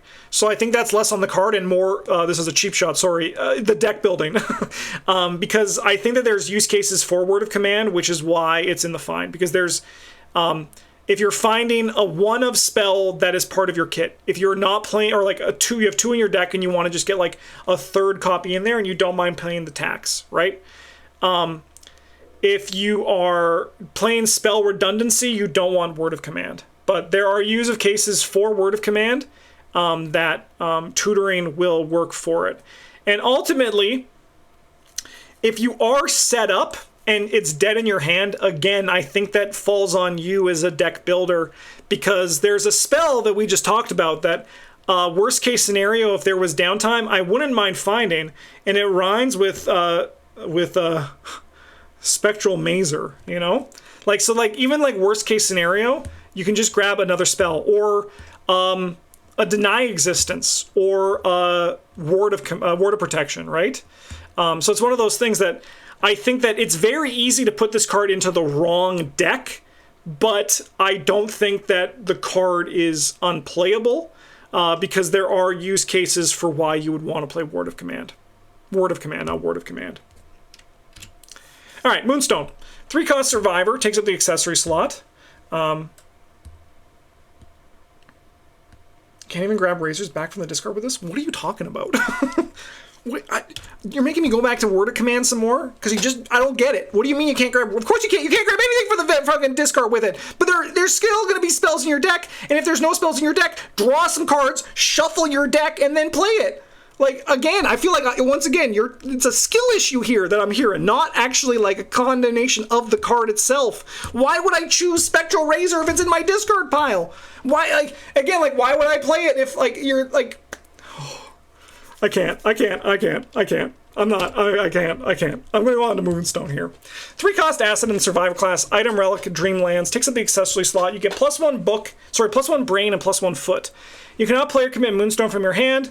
After discard Moonstone from your hand, play it, paying its cost. I think this card is good. I don't think it's great. I think it's better than fine. Certain of the Survivor Investigators, obviously work with it better, but I think a lot of Survivors will have discard. We'll eventually get that Survivor that cares about having 0 cards in hand, and I think Moonstone's going to be great in them. It's great icons too. Like it's very nice, and also like a lot of the times you're not going to choose to discard it until you want to. Yeah, I think it's just a good card. I think it's just good. I think it gets the job done. Not much to say. It's just skill boost on your accessory slot. Sharp Vision. So this is a 1 experience skill in the Survivor class. Commits for a book, max 1 committed per skill test, innate and developed. While Sharp Vision is committed during a basic investigate action and gains book in the text, if this test is successful by 2 or more, discover 1 additional clue at this location. Yo, I think this card's great. I don't think it's fantastic. Like, this was the reason why I put Read the Signs down. And it's mostly just because I think that ultimately the 3 damage bump puts it above me for the 1 extra clue. I think I'm more excited to play these cards 99% of the time than I am to play these cards. I think these cards do the Read the Signs and Sharp Vision do really well. But I do think they are actually a tier below the other ones. But, like, once again, it's a tier below in, like, the great part of the card pool, right? Like, this is, like, cards that are incredibly playable 99% of the time, right? So, like, it's really just, like, my own personal preference for how I view the cards and splitting them up like that. Yeah. Lucid Dreaming. 1 cost, 2 experience. Choose a card in your play area or reveal a card in your hand. Search your deck for another copy of that card and draw it. Shuffle your deck.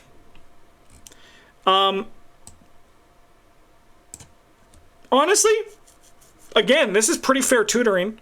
Like Word of Command, there's going to be the deck that you want to play it. Overall, though, I think the card is just fine. I think it works really well with this cycle of cards, with all the myriad stuff. The place you most commonly see it in is like stuff with sled dogs, right? Shit like that. And that's always a fun time, even if it is just a little bit memey. Yeah, it works. It does its job. It knows its role, which is like the definition of a fine card. It has like a purpose, and it does something reliably when you want it to. Unless, of course, your draw was bad, but that happens sometimes. But I don't think it's a knock against the card.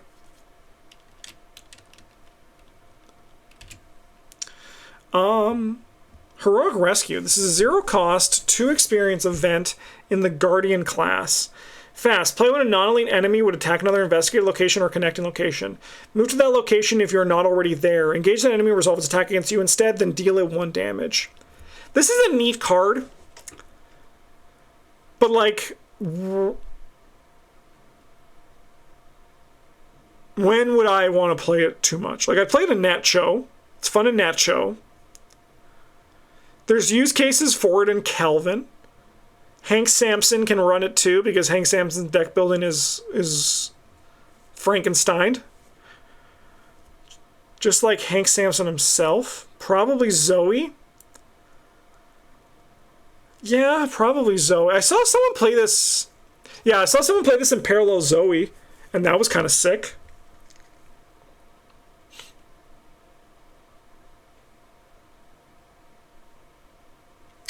I think the card's just fine, though, right?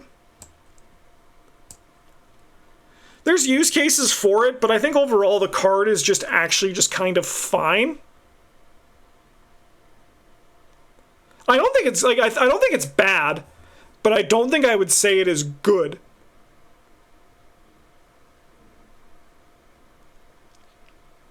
So I'm gonna put it here. That's fine, right? If it's not bad, but it's not good, that's what fine is. So that's where I'm going to put it.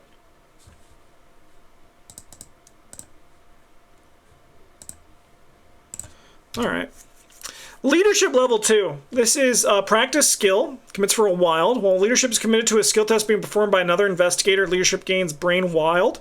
If this is successful, gain 2 resources. If leadership is committed to a skill test being performed by another investigator, that investigator also gains 2 resources. I think this is a pretty good skill.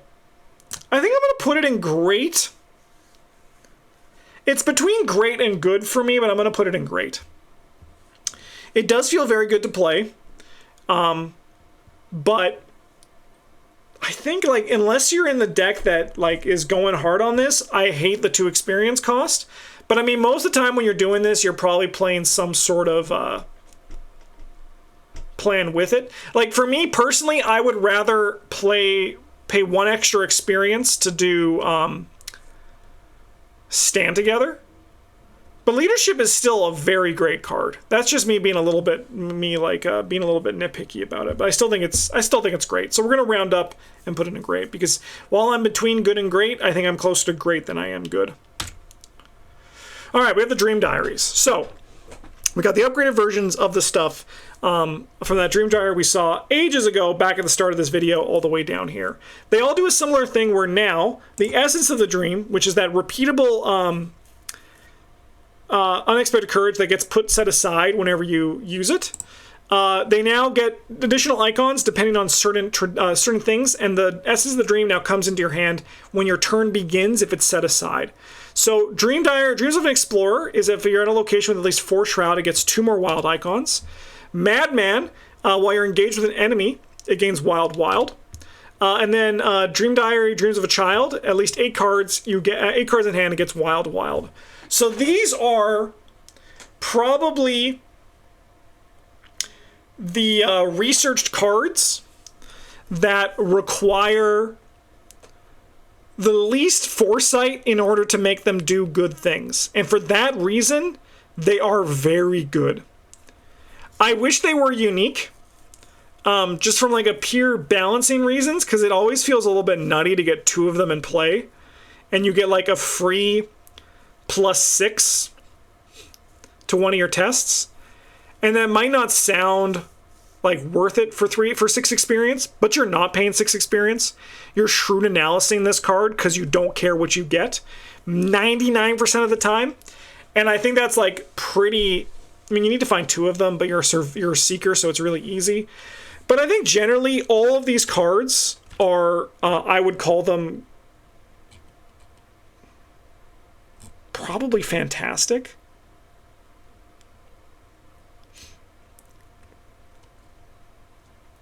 Like, probably fantastic, right?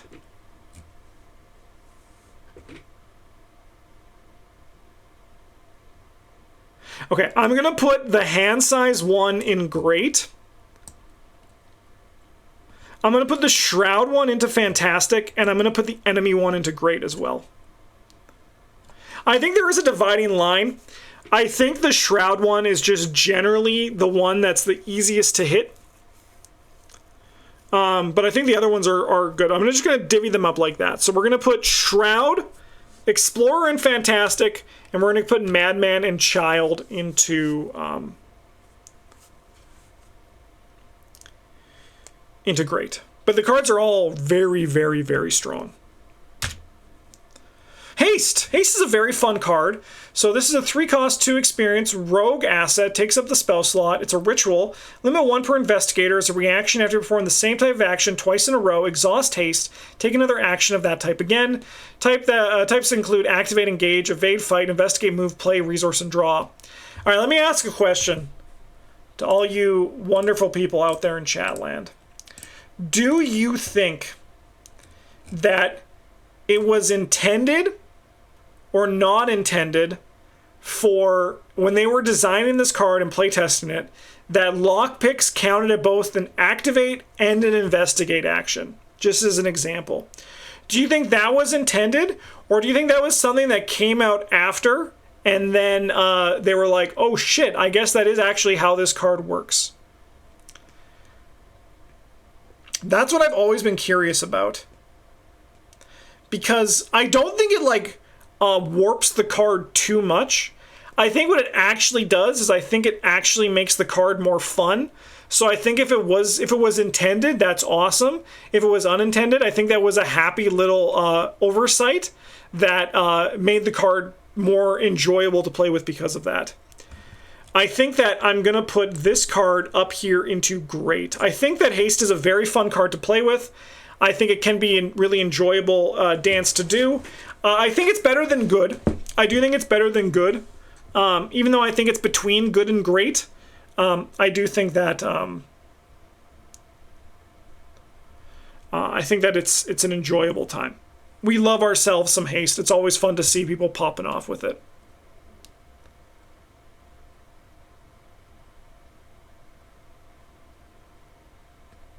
Would parlay count on this, or would that fall under player activate? Honestly, I think if you asked, they would include parlay.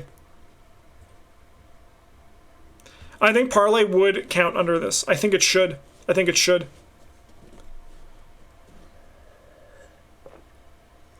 Like, most parlays are activates, but at the same time, you can now play events that parlay, right? I think you could. I think it should. I have to say that sometimes make my turn a bit wonky just to activate it, but that's a me thing. I don't think that's a you thing. I think that's the best way to play Haste. I think you're just killing it. I think you're doing exactly what Haste wants you to do. Haste wants you to change the order and how you approach your turn. So like, I think that's what Haste is all about.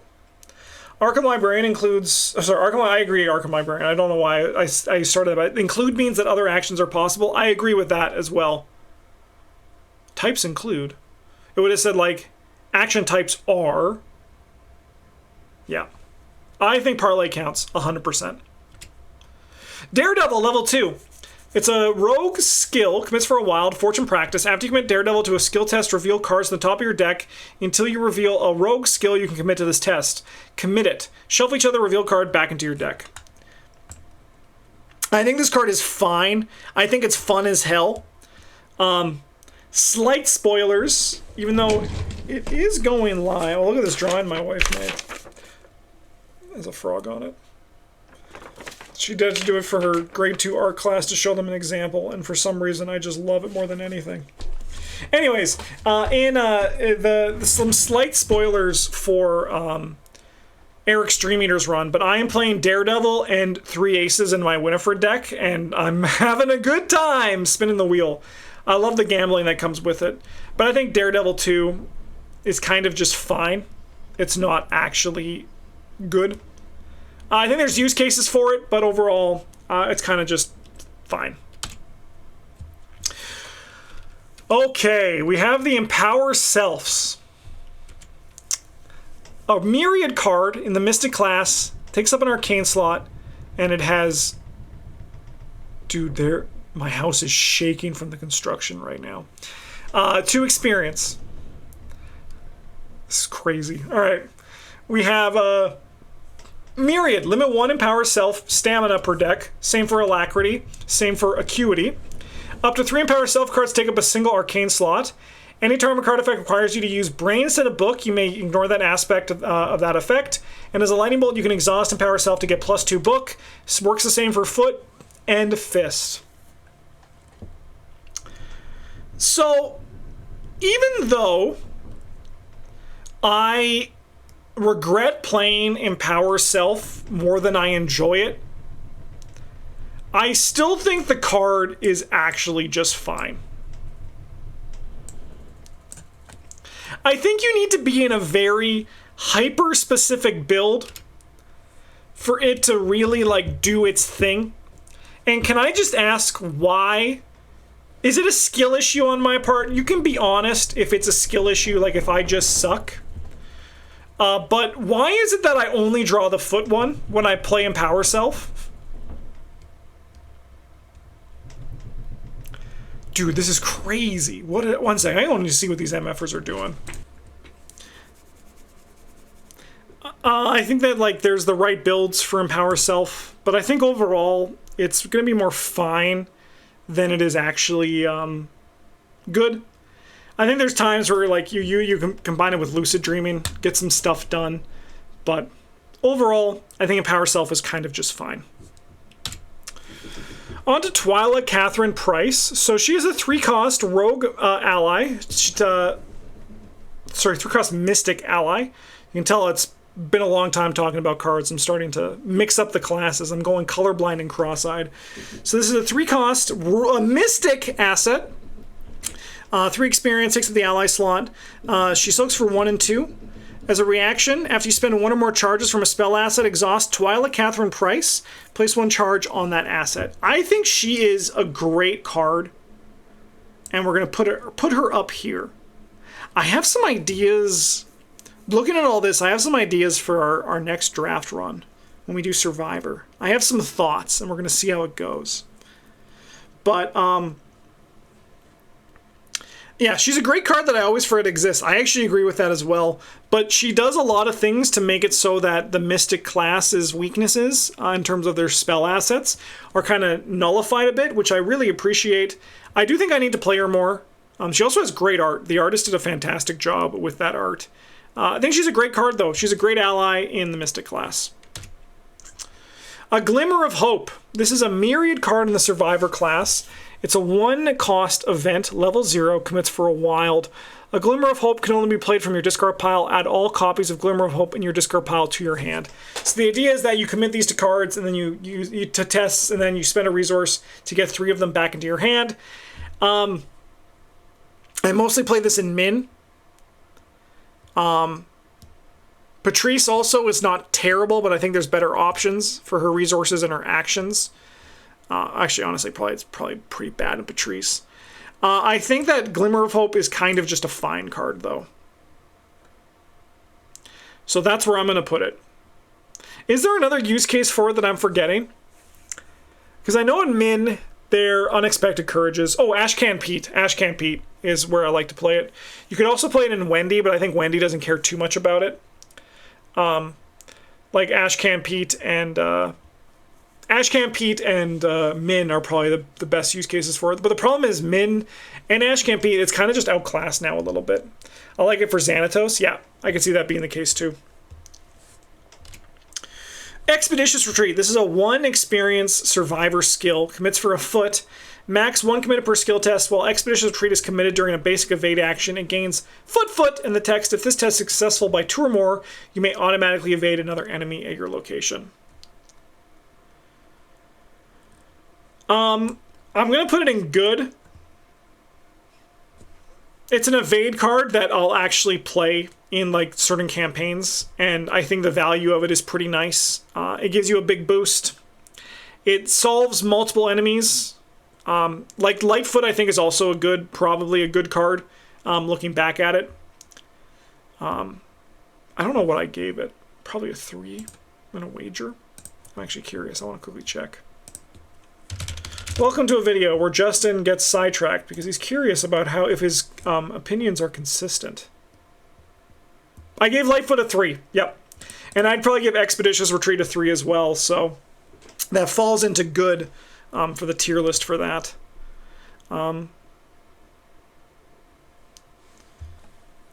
Yeah, I just don't know what to say about it in great detail. That's kind of like what's going to happen with some of these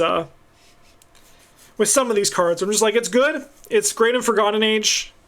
Anything you have to invade multiple enemies, right? Since I mostly play 2-player, I don't usually hold these effects too high. Yeah, no, I agree. In 2-player, I mean, even in like 3 players, you usually generally don't want multiple enemies on the same spot. You'd rather those enemies just be dead. But in 2 players, I will bring it to Forgotten Age because I think it is pretty good there. All right, Empty Vessel.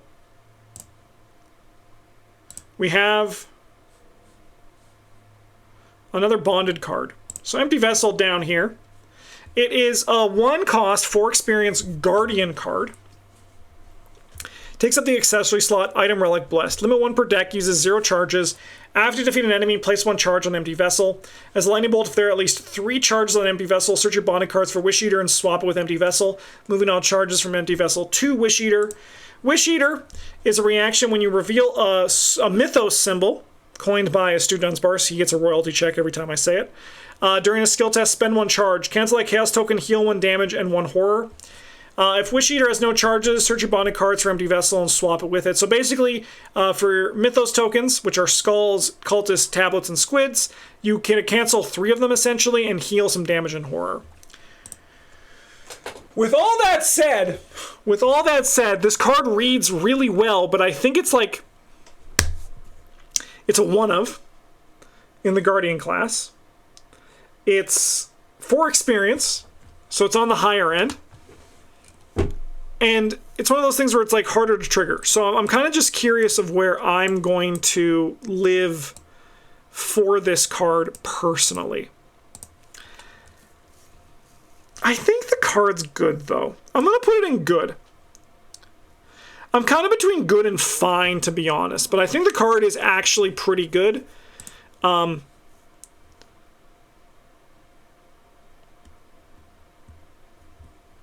I saw it played in Nakachi, and that was really exciting to see. I think I'd bring it with me to Dream Eaters, but the problem is that it's a one-of, and you really want to find it on your opening hand. So that's why, like, it's to me down in, like, kind of like feeling a little bit fine, but I'm going to put it up to good because I'm rounding up today.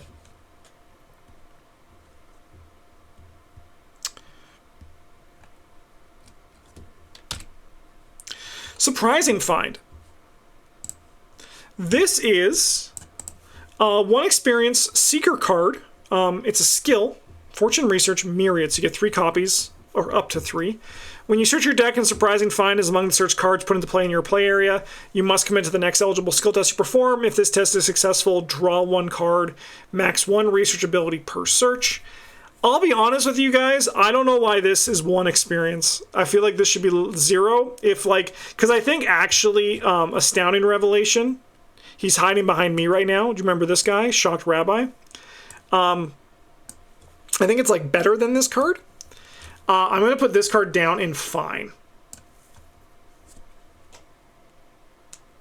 It's fun to play with, but fun doesn't always translate into good. Old Book of Lore 3. So this is a 2-cost 3 experience. Takes up the hand slot. Item Tome uses 2 secrets as an action. Exhaust Old Book of Lore. Choose an investigator location. That investigator searches the top 3 cards of their deck for a card and draws it and shuffles their deck. Then you may spend 1 secret to have that investigator immediately play that card, reducing its cost by 2. Oh yeah, I'm playing min when we do the Survivor shit. 100%. Okay. And I'm going to get Carcosa and Dream Eaters, and it's going to be great. Anyways, Old Book of Lore 3, I think, is a good card. The free actions to, like, spend a card is, like, to play a card is really nice. The cost reduction is really nice. I think overall this whole thing is entirely fair as well for how it upgrades. Yeah, I enjoy playing with it. It works really well with Astounding Revelation, too. It does a really good job of, like, you know, having the secrets on there. You're searching, you're going to find it. Obviously works very well with Daisy, very well with Mandy. I mean, but even, like, people like Harvey Walters, you'll enjoy the value you get out of this. And it's also a support card. You can use it on other people as well. I think that it's a nice, powerful card, and it's just really good. I think it's also pretty fair for 3 experience as well. Hey, Garrote Wire is a fun card. This is a rogue asset. Takes up the accessory slot item weapon, 2 cost, 2 experience. Lightning Bolt. During your turn, exhaust Garrote Wire. Fight. You get +2 fist for this attack. Use only on an enemy with exactly 1 remaining health. I think it's good. I think the problem, why isn't it illicit? Anyone can own a piano. Anyone can own a piano. The problem with Garrote Wire is that Lucky Cigarette Case 3 exists, but I don't think that is a knock against it, because it doesn't make this card worse. It just means that, like, you're harder pressed to run it, right? Because Lucky Cigarette Case 3 is so good. But it does such a good job with enemy management, right? It deals with acolytes, deals with rats, saves ammo, beats odd health, right? It's just a very nice card from top to bottom. Yeah, it's a great card, very flavorfully fun too. You have to make them weak so you can get behind them and choke them out with the Garrote Wire. Delilah O'Rourke. This is a 3-cost. I'll tell you who I'm going to use this. I'm going to use this on those fucking bugs in Hemlock Vale in the future. I'm going to take those bugs out. Get those bugs done. No more bugs. Anyways. Yeah, Garrote baby fish. Yeah, get that baby fish out of here too. I'll use it on the fucking baby. I'll Garrote Wire a baby fish. You think I'm above that? You think I'm above murdering a baby fish with a Garrote Wire? Hell no. Alright. Delilah O'Rourke, 3 cost, 3 experience, 3/2, takes up the ally slot. You get +1 fist and +1 foot. As a lightning bolt, exhaust Delilah O'Rourke and spend X resources, choose an enemy or location, deal X damage to the chosen enemy, 2 damage instead if the enemy is exhausted. X is the chosen enemy's evade value.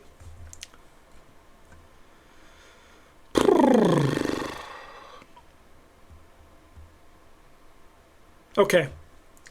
So I think Lola is fantastic, but I do think that Delilah is a tier below Lola, mostly because you use Lola's ability a lot more. It's also easier to game Lola's ability. I think Delilah is still great. Has some fantastic art as well. The colors and the framing is all just like, it goes hard on this card.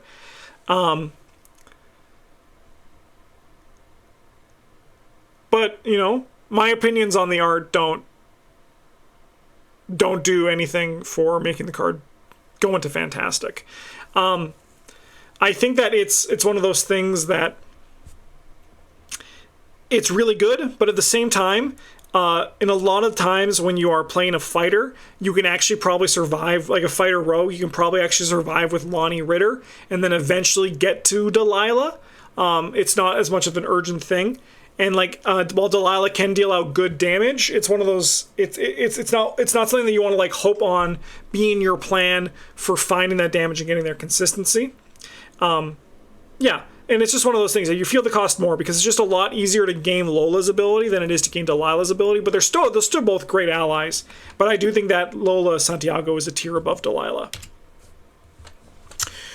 The Summoned Hound with his good friend Unbound Beast. So this is a 3-cost mystic asset, 1 experience. Takes up the ally and the spell slot. Soaks for 3 damage. As additional cost to play Summoned Hound, you must search your bonded cards for 1 copy of Unbound Beast and shuffle it into your deck. As a lightning bolt during your turn, except during an action, exhaust Summoned Hound, fight, investigate. Either attack with a base skill of 5 or base investigate with a base book of 5. Unbound Beast is Hunter Retaliate. 3/3/3. It's an enemy, by the way. If there's no copy of Summoned Hound in play, set Unbound Beast aside out of play. Otherwise, set an Investigator's Summoned Hound aside out of play and spawn Unbound Beast engaged with the same Investigator.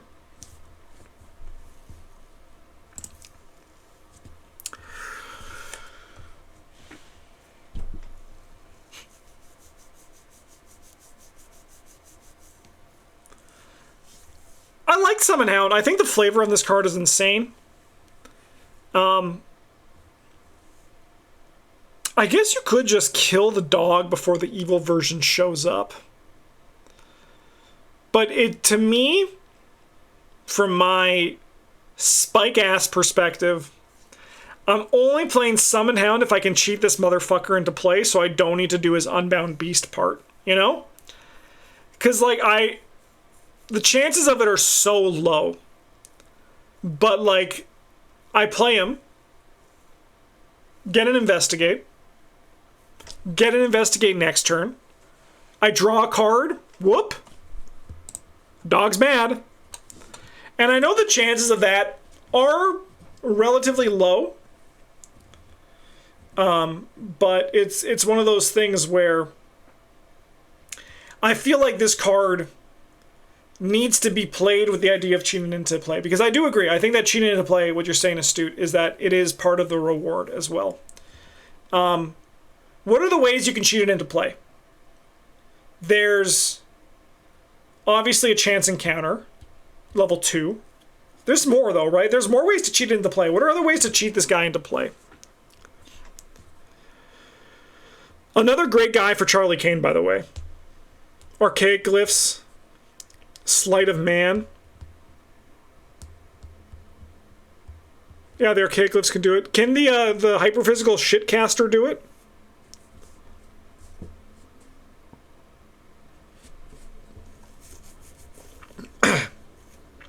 Because that puts it into... Does that play or does it put into play? I don't know. But there's some ways to cheat it in that I think are fun. Okay, the Shotcaster can. All right. I think overall, though, I'm going to put Summon Hound down into fine because you kind of need to combo all around it to make it work. And that's a little bit unfortunate, but I think when he's in play, he does really good. I mean, maybe I put him into good. Maybe I round up, because he's between fine and good.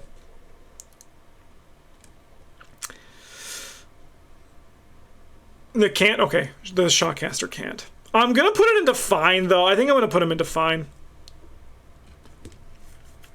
I think I'm going to put him into fine. I think that's what my gut is telling me to do, and I'm someone who likes to follow my gut, especially because it's almost lunchtime and I'm hungry. Nothing left to lose. This is a three experience levels. A 3 experience 0 cost survivor event. It's a spirit. If you have fewer than 5 resources, gain resources until you have 5 resources. If you have fewer than 5 cards in your hand, draw cards until you have 5 cards in your hand, and remove nothing left to lose from the game.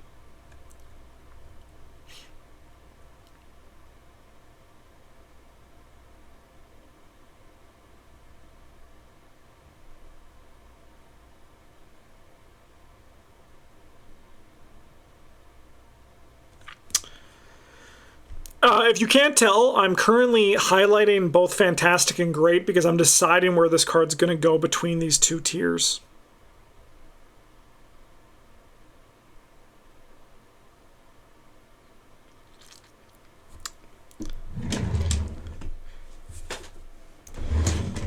Also, Twitch hasn't seen it, but if you're watching on YouTube, this was a big, crucial part of a Hank deck that I built that's coming out, that came out yesterday, the deck guide.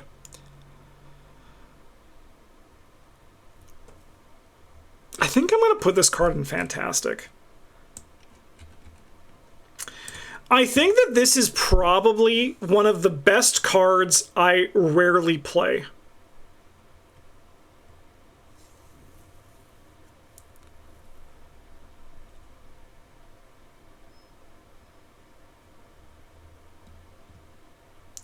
Yeah, I think this card is just, like I said, it's just one of the best cards that I never play. It's very good. It has a lot of synergy with the Survivor class, and like, you don't need to hit 5 and 5 for this thing to be like really worth it. You can hit like 3 and 3. You can hit like 5 and 2, right? I mean, you probably want to get more cards than you want to get resources for this, but it's also not that hard as a Survivor to get like 4 and 5, or even like 5 and 5. I think that this, like I said, it's just a very, very good card. I'm going to put it in Fantastic because I think it is the best card I don't play. It's just very good. And I need to play more of it, I do. Unrelated to power level, but the art is stellar. The art is stellar. Very good dynamic pose, too. Yeah, looks like she's just walking on this glass bridge ready to go beat fucking Ashla Naka with a violin. Hell yeah. The Black Cat. This is also another one of my favorite arts in Arkham Horror. So this MFer over here is a 2 cost, 5 experience neutral ally from an Avatar ally Dreamlands. Soaks for 3 and 3. Anytime you reveal a cultist, anytime you reveal a tablet, squid, or Elder Sign token during a skill test, you may choose to use the following effects instead of that symbol's normal effects.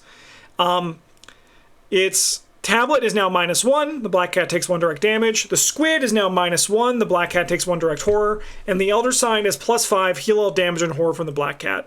This MFer knows how to soak for you. I'm going to put this guy into the good tier.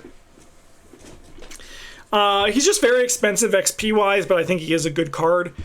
Things can change up or down depending on the campaign you're bringing him to, the investigator you're playing, etc., etc. But the Black Cat knows his stuff. He's also a very easy one-of. You're not really building around him. He's just kind of like incidental value, right? Almost wonder if they pick cultist tokens to suck in the Scarlet Keys because of this guy. Probably. Oh, probably. I mean, I kind of like the flavor of it, right? Because skulls represent like fate and like the passage of time. Cultists generally represent cults. Tablets generally represent like magic, and squids generally represent like the evil entities, right? So it's one of those things that I think, like, it makes sense that this guy can ward the magic and the entities, but not so much the cults and the passage of time. So flavor-wise, I think it makes sense. But I agree. It probably happened in Scarlet Keys that they made Cultist the worst one just because it didn't work with Black Cat. Good card, though. Spiritual Resolve. This is a 3-cost 5 experience Guardian card. It's an asset that takes up the spell slot. It soaks for 3 and 3. It has Myriad, so you get 3 copies or 5 experience. That's very relevant. As a lightning bolt, discard a copy of Spiritual Resolve from your hand. Heal all damage and horror from this copy of Spiritual Resolve. Fantastic soak, but soak doesn't help you win games. It just helps you, like, not lose them. I think I'm going to put this in good, though. It is very... It's soak that has very little competition for it. I think it's better than fine. I think it's a good card. Every time I've seen someone play Spiritual Resolve, it does good things, just like on its own with very little work. But again, you're not really like chomping at the bit to play this card because soak doesn't help you win, it just helps you not lose. The Eye of Truth. Another piece of great art. Probably some of, like, to me, the most, like, the art that I'm like, oh yeah. If I had to show someone like some art from Arkham Horror, this would be one of them as like top tier art. Eye of Truth. 5 experience, Seeker skill, spell and practice, commits for 4 wilds. If this skill test is on a treachery and the test is successful, add that treachery to the victory display and attach Eye of Truth to it. While attached, the Eye of Truth contributes skill icons to all tests and the copies of the attached treachery. I think that this is a great card. It's very easy to put into your decks, especially in going to the last one. It generally acts as like a way to remove a card from the Mythos deck. Like, yeah, sure, there's some extra value, but like generally you're just like, I don't want anyone to have to deal with this card anymore. If you ever can get it on a treachery that has multiple tests, it's really great.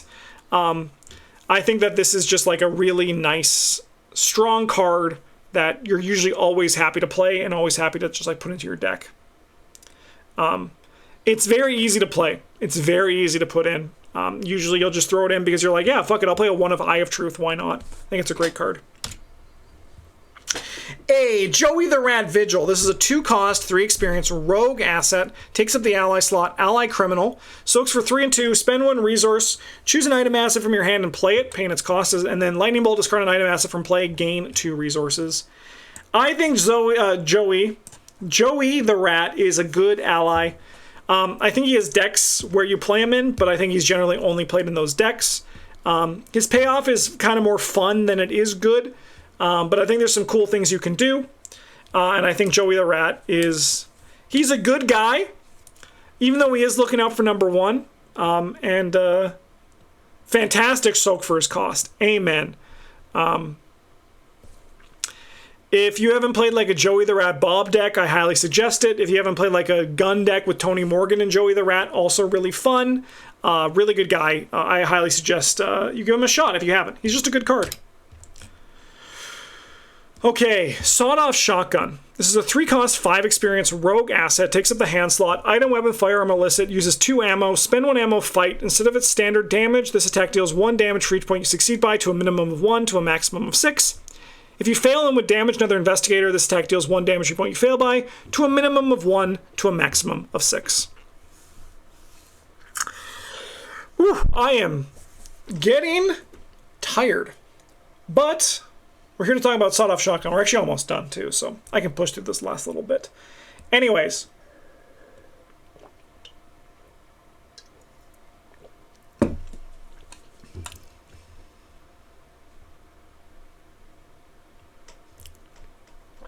How do we think about Sawed-Off Shotgun?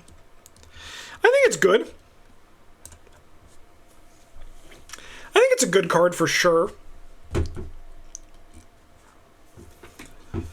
I think the problem is that a lot of rogues don't really like, there's really only like Tony who can play it without building around it too much.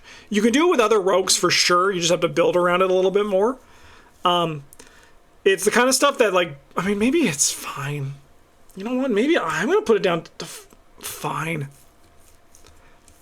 I think I'm going to move it down to fine. Because it's No, I don't think you're off base, and that's because I started to think about other guns, and that's what made me want to drop this down to fine. It's 5 experience, which is a lot, and you only get 2 shots out of it. Like, it has a very high damage ceiling, but at the same time, it's kind of just...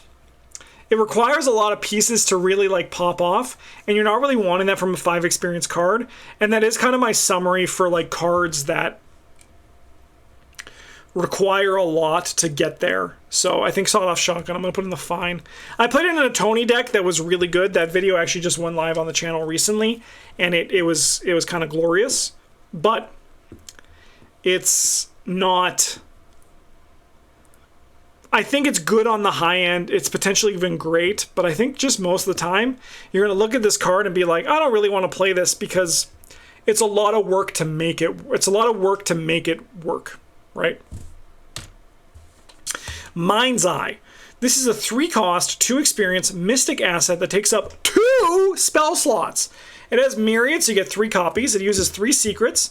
When you would test your book, fist, or foot, spend 1 secret, test your brain instead.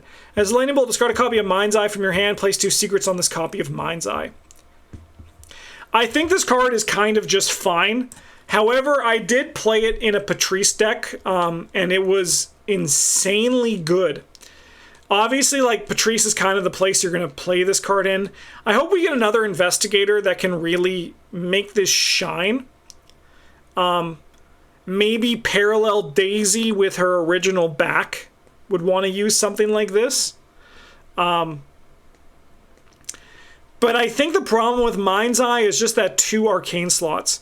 They were like basically like, hey, this is an archetype, but we're not going to give you any additional support for that archetype.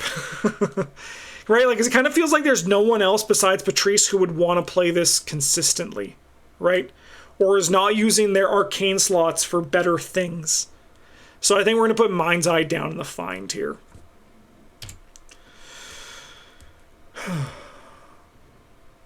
Shining Trapezohedron. 1 cost, 4 experience in the Mystic class. It's an item and a relic, takes up the accessory slot. When you would pay the cost of a spell card, exhaust Shining Trapezohedron. Instead, test Brain X, where X is that card's resource cost. If you succeed, its resource cost is considered paid.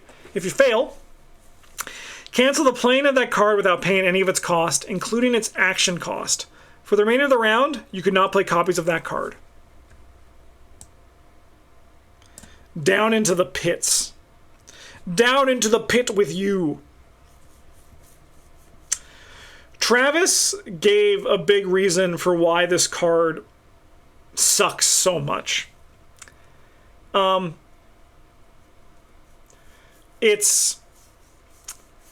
We did a video where we each built a deck around the Shining Trapezohedron. And in that video, Travis went on a rant saying,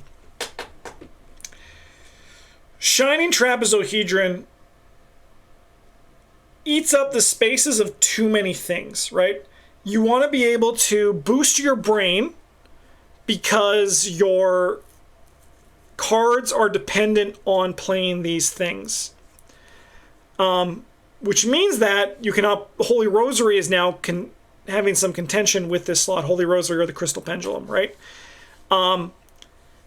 You also need to run a lot of spells, which are good. Mystics want to do that anyway. But you're also going to want to run some economy and card draw because, like, you know, you're going to want to make sure that you're able to play the spells.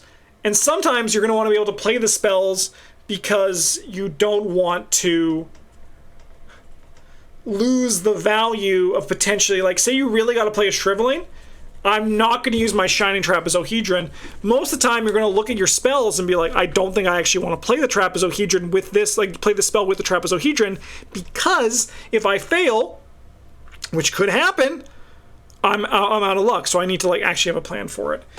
I do agree with you, Astute, though. I am curious about this with the upgraded spell events, though. With the Spectral Razor and Read the Sign upgrades.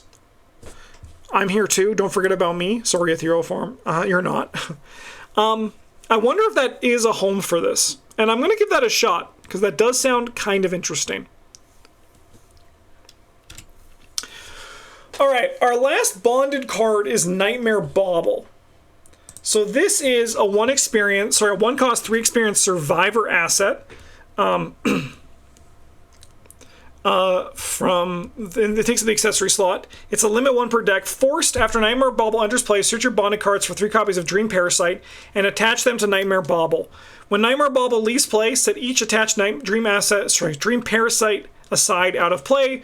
When you reveal an auto-fail token, shuffle an attached Dream Parasite into your deck, cancel that token. That's a Pokeball? It is a Pokeball. And inside is the fish, is Magikarp, that bug can fly.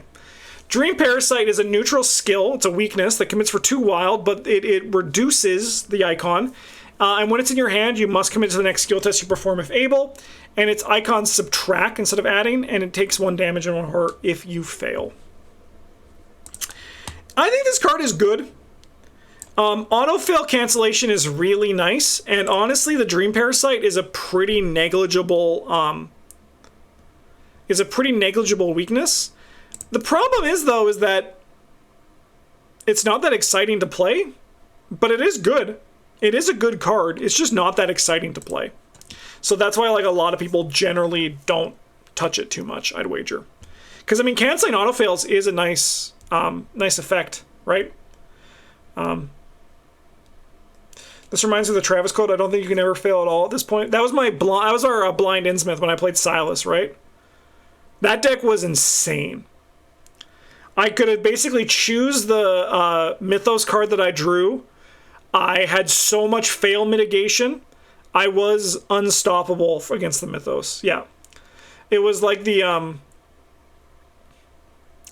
because we were beating up the final bosses, and Travis was like, I have this crazy spear, Bryn can get 1,000,000 clues a turn, and Justin will never fail a test again. How can we lose, right? It was like probably the strongest blind play we ever had. I think Nightmare Bauble is a good card, though. It is playing not to lose. I agree with that, which is also like why kind of like Spiritual Resolve, you don't really want to play it too much. But it is super cheap for its cost, right? Like if you don't have an accessory slot and you have 3 experience, you might as well just buy this. You might as well. If you have nothing else to buy, fucking buy Nightmare Bauble. Buy it going into the last scenario and you'll win probably. All right.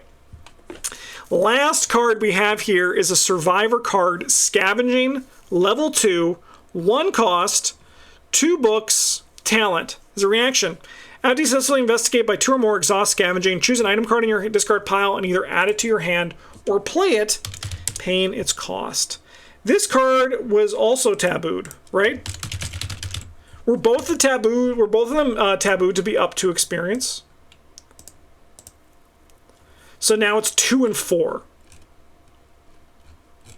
Yes, that is right, because the original Scavenging is also now 2, so it's 2 and 4. I'll be honest, I still think the card's good. I think that the level 0 Scavenging is busted. I think the level 0 Scavenging, pre-taboo, was busted. I think post-taboo, it's great. I think it's still a great card, right? Recursion is very powerful. But it's one of those things that, like, I think that the level 0 Scavenging, untabooed, was busted. Ultimately, like, I think for most investigators, the Scavenging upgrade is luxury, because I think most people are scavenging back ice picks, or they're scavenging back old keyring or Eon chart, which you don't care about playing because they make up so much positive tempo that you don't really care about, you don't really mind spending the action to put it into play. I think you'll eventually get to the upgraded Scavenging, but I think for the most part, it's a luxury upgrade. Like, you could argue that it's great, and I would agree, but I'm going to put it in good. Because I just think that, like, the level 0 scavenging does so much. It's it's one of those things that I think just level 0 is just like, you could play at level 0 the entire time, and I think like upgrading isn't necessary, but you could do it. What was the last straw for scavenging is busted for real now? It's got to be Edge of the Earth, because Edge of the Earth had Schaffner's and the ice picks, right? So it's like the combination of those two things. I don't know, Chad, is this crazy? Do you think that, like, I'm looking at this in good and it feels wrong. Do you think this should be in great? Or do you think the upgrade is, like, so luxury that it drops down a tier because of it? I need some opinions on this. Like, do you think this should be in great? I'm torn. Great at least? Yeah, because it does seem wrong down here, doesn't it?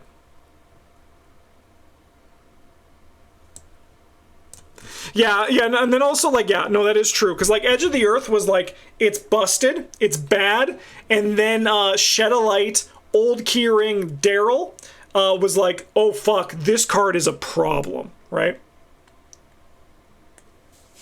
Yeah, it just seems wrong to be only good. I'm with you on that.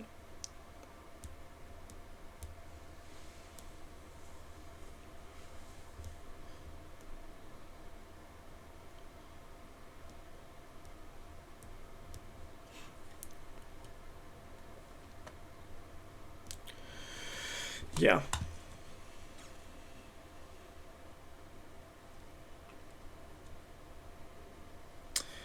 I think this is it. I think we're done. All right. Let me zoom out a bit so you can see it all.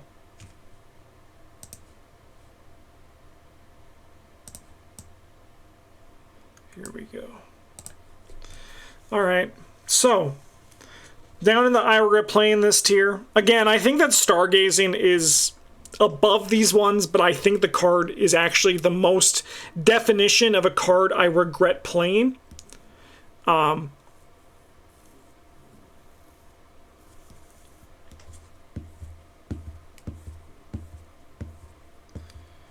Think about how many action saves for the Necronomicon recursion. I don't really consider the high end. I consider like the mid ground when I'm looking at these. I don't really like, yeah, sure.